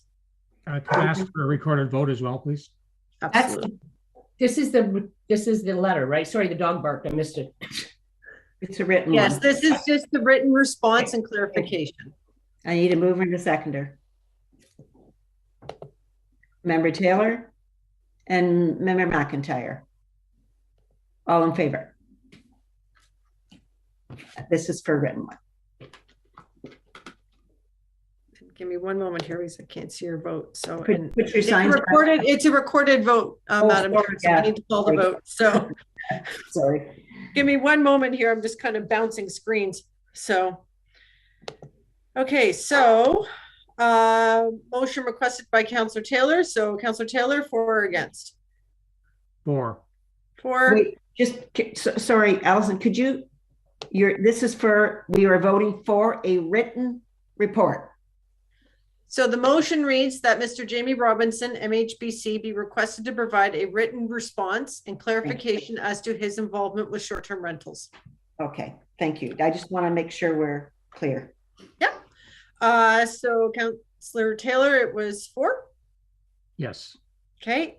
Member Cox, for or against? For. Thank you. Member Batsworth? For. Member Stevens? Just wave, Ron, yes or no? Yes? No. You're gonna have to hold up your cards. We can't hear you. Okay, no, thank you. No, you don't want a written response. That's right. Okay, thank you. Member McIntyre, for or against? Is that yes, Jim? Member McIntyre, I didn't see your vote. Yeah, sure. Yeah, I'm sorry. Thank you. Okay, Member Dunlop, for or against? For. And Member Burkett? For. Okay, so that matter is carried. Okay, the next motion is that Mr. Jamie Robinson be requested to appear before committee at a future meeting regarding his involvement with short-term rentals.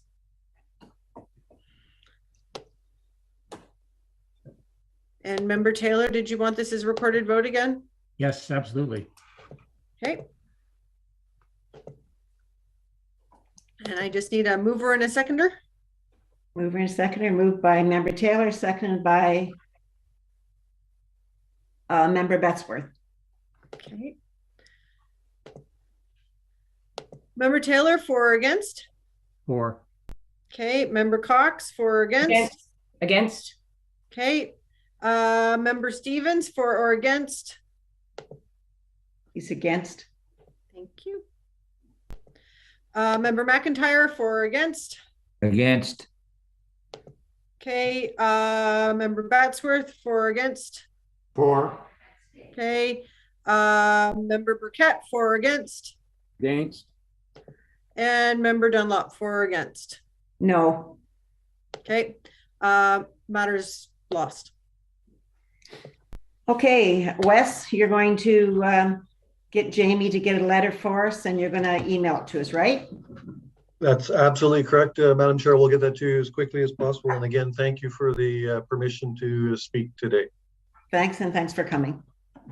Okay, chair is back to you, Chair Taylor. Okay, we're in the new business, and I believe it's E 1.4. Correct there, Allison? Member Dunlop. So I brought this forward because there's so much happening with natural heritage, and I know Andrea is willing to speak to this. So good afternoon, Andrea. Good afternoon, Member Dunlop, and thank you. I'd be happy to speak to this item. And Chair Taylor, if it's okay with you, I'd just like to share my screen for one moment. Yep.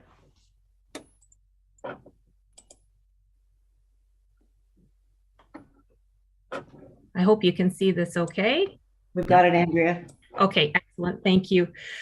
So as committee is aware, as part of the county's request for comments on the natural heritage system refinements through the county's MCR process, we did submit our comments by the end of January, which was the deadline.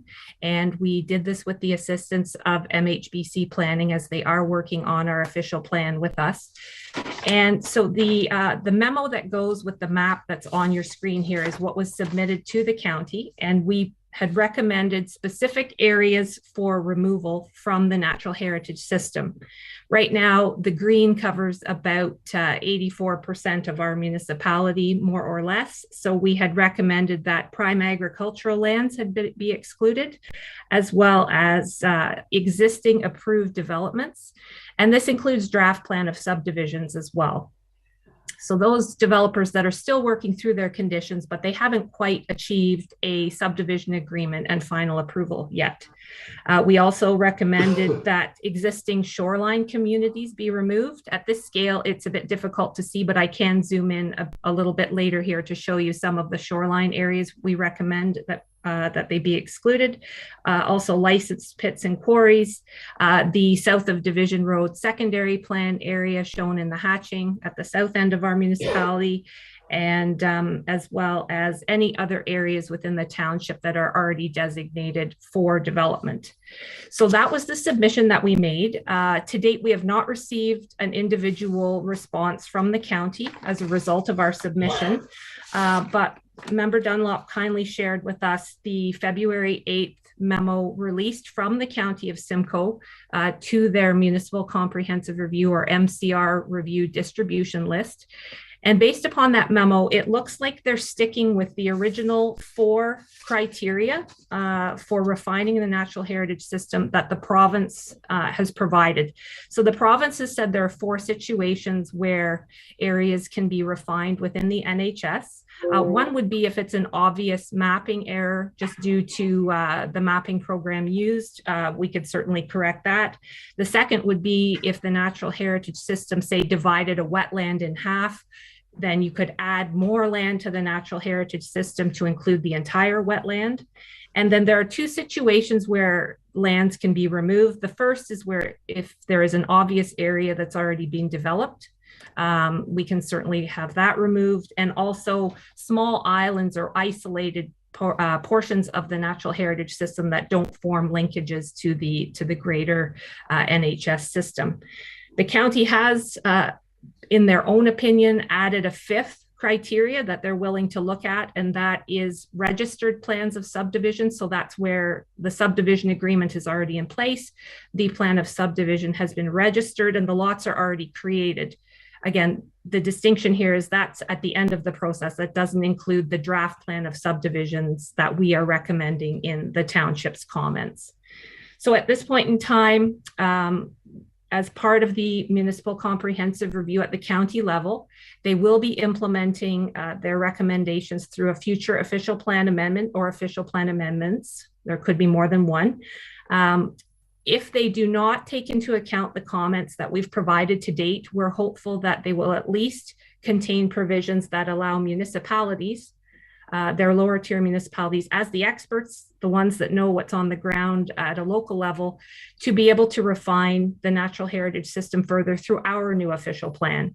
So unfortunately, it's early days. We're not sure which direction the county MCR is going to go, but it's something we must monitor. And again, if it's not included in the county official plan amendment to let us do further refinements, that is something that we will have to monitor and try to get into our own official plan as the experts here in Severn. Okay, thank you. Any questions from the committee for Andrea? Just Member Dunlop and then Member Burkett. So through the chair to Andrea. So the ones that aren't draft planned, even though that you'd submitted them, you're saying there, I brought this to you because it was as clear as mud and you're the planners. So they're still not going to allow those? Is that what you're saying?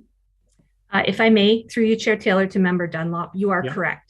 So the county has said, in addition to the provincial criteria that is out there, they're willing to go a step further and recognize approved plans of subdivision. So the lots are already created, you know, they're buildable lots. So for example, I know that we had received a submission from Mr. Josh Morgan representing his clients. He has a client that has draft approved subdivisions only, for example. They have not reached that final approval stage, and that is not something at this point in time that has been recognized as part of the county's criteria. Oh, thanks. It's disappointing, but thanks, Andrea, for that information. Okay, Member Burkett. Through the chair to Andrea, thank you for this. And just a question, who has the authority to remove the areas that you've requested? Like, does it have to go through the province, or does the county have the authority to provide that direction to the province and allow them to make that decision based on the county's backing of whatever we've said? Because they need to be, they're our partners, and they need to understand that we understand our municipalities the best, and this is what we'd like to see happen. If I may, through you, Chair Taylor, to Member Burkett, certainly we would participate as a lower tier municipality and advocate for what we feel is appropriate.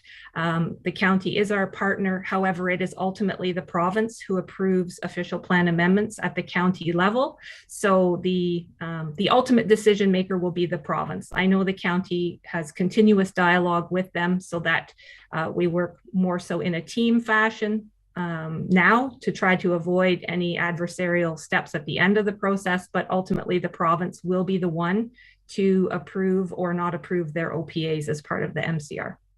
So supplementary, if I may, through the chair, like my understanding was that, yes, the province will listen to the county, but basically the county knows its area the best. So what they would come forward with would be something the count or the province would respect and approve. That was my understanding, but I thought I read it somewhere, but I guess that's not the way it works.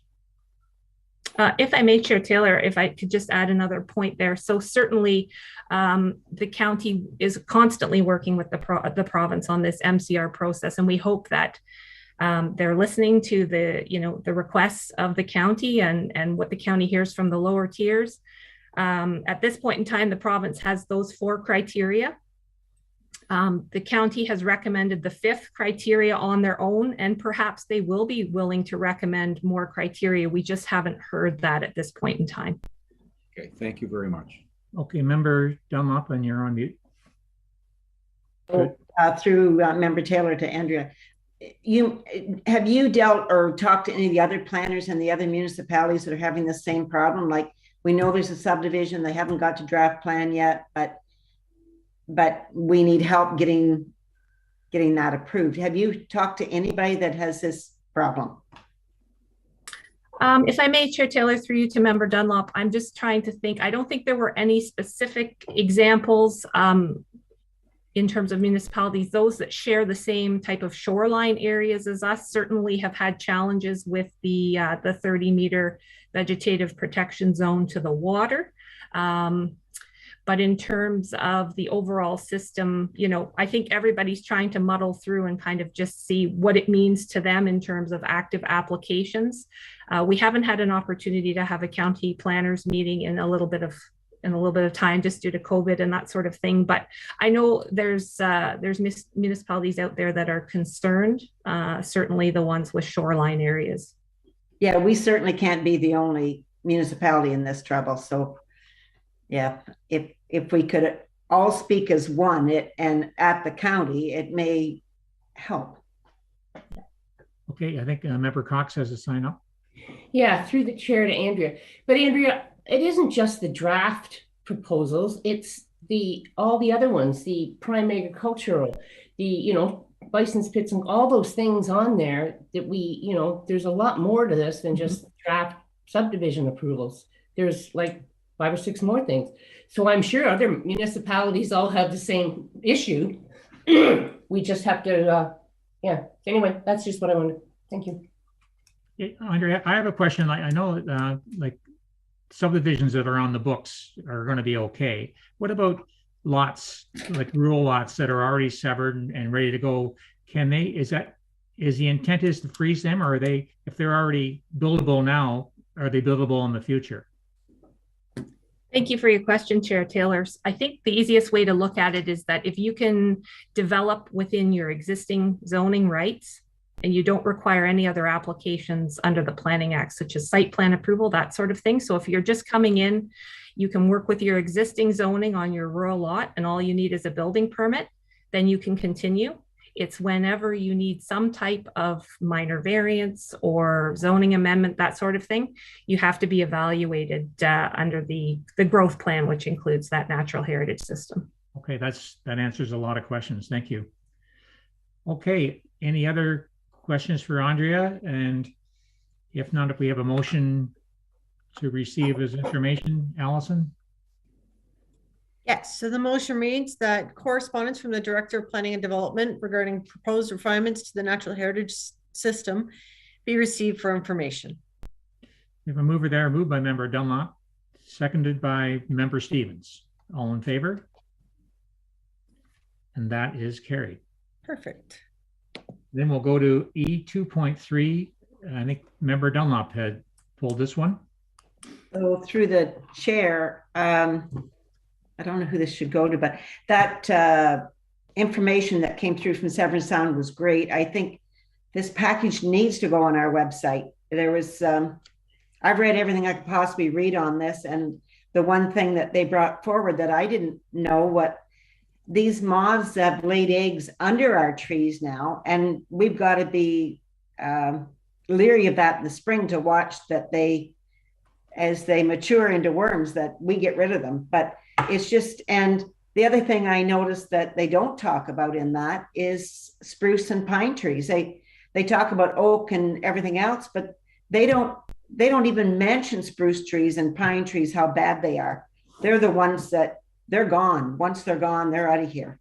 But anyway, if we can have that, I guess is Tracy Roxborough on, or can somebody send that to her, that, or maybe just in the motion that this, oh, there's Lori, that this could be put on our website. It's really important to us that have lost and will lose again this year, because as you read that report, it's moderate. It isn't even like it's done. It's here again this year. Is that something, Lori, that you can get Tracy to look at, like to put over? Yes. Yeah, I'm sure Allison will chat with her. Just typically we would link it to the SSCA website rather than put it on our own, so that we're making sure that it's up to date. But we do have a section about moths, and Allison will let her know. That's good. Thank you very much. Yeah, I have a comment through to Member Taylor. Allison. Yeah, Member Taylor. Yeah, that the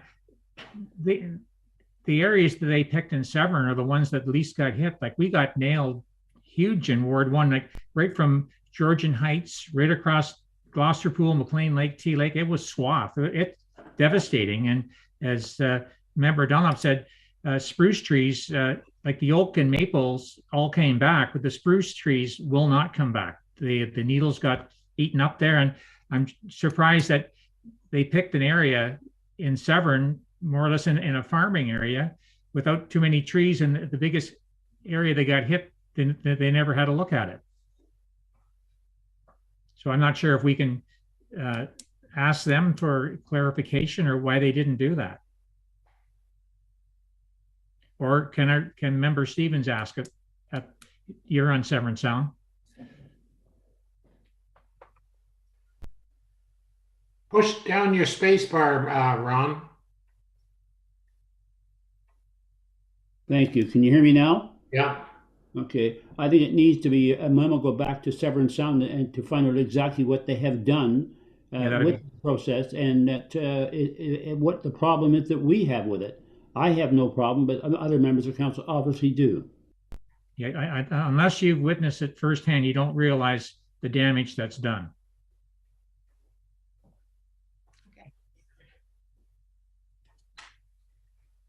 So, Allison, I'm not sure if Member Cox. Yeah, through the chair to everyone. I sent out 2 excellent reports that were in the paper, so there's some good reading in that with lots of information on everything. So if you if you haven't seen it, then it'd be a great second read. Member Dunlop. Through the chair, I read through it, but I don't know that it gave any more information than what this package does right here on the L23. It's just kind of consistent with each other.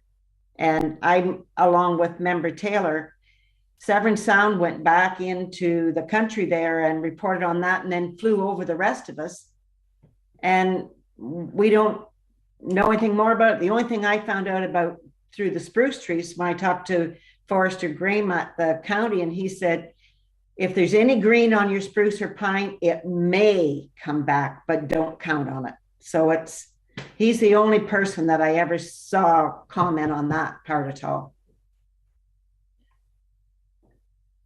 So could we ask just a quick letter to Severn Sound just to ask these questions, or is that possible? CAO. Thank you. I guess, can I ask what you hope to achieve? So Severn Sound will do more work if we pay them to do it, but we've already discussed this at great length and decided that we are not going to, as a municipality, enter into a spraying program. So what would come out of what we're going to ask SSCA? Well, I guess the question would be, how did you determine what site in Severn to pick when it wasn't even the worst section of the township that got hit? The simple question. Maybe that's some clarification on how they picked the Orr farm there was it on Carleon Line or something out that way? That's what I'm looking for. Certainly. Member Cox. Member Cox, you had your sign up? No, it's no. We've talked about it. Severn Sound. I mean, I would have no problem if you want to call them and ask them, but I mean, I think that what has happened, and they're saying that It's a cycle. This year it's going to go down. Some people got hit. I got a neighbor who got hit badly. I didn't get hit real badly. They had a spruce tree. It died. The one beside it came back. So it's just a whole unfortunate part of nature, and this is what we're in. And if we decide that we want another area of Severn looked at, then somebody else is going to say you didn't look at my area. My question was, they sent the report to us. I question what areas they picked. I want to ask them why did they pick that area and not other areas? Go ahead. Mr. Chair, I would say to you that they did some investigating of the area and found the areas where they needed the greatest need for things to be done, and went ahead and did them as per their responsibility to this township. Go ahead, Allison. Thank you. So I have a motion that basically just proceeds it for information, and that we post information, or that the information be included on our website. But staff are happy to just send a simple piece of correspondence to SSCA asking how they determine their areas of study. That's what I'm asking. Yeah. Yeah. So if that would serve the purpose, then staff would be happy to send that piece of correspondence. Okay, we have a motion there. Certainly, the motion reads that correspondence from Severn Sound Environmental Association re LDD egg mass survey results and defoliation forecast for 2022 be received for information, and that information be included on the township's website. And then the correspondence item is just direction after. Member Dunlop. Go through the chair to Allison. They've renamed that. It's called the spongy moth. Ew. Okay. Member Cox, you had something there? Well, no, they haven't really, because in that article, they have to vote on it. They haven't voted on changing the name Okay, yet. sorry. Don't worry about it. It's on first, maybe? And through you, Mr. Chair, I'll make sure that SSCA knows what we're asking for.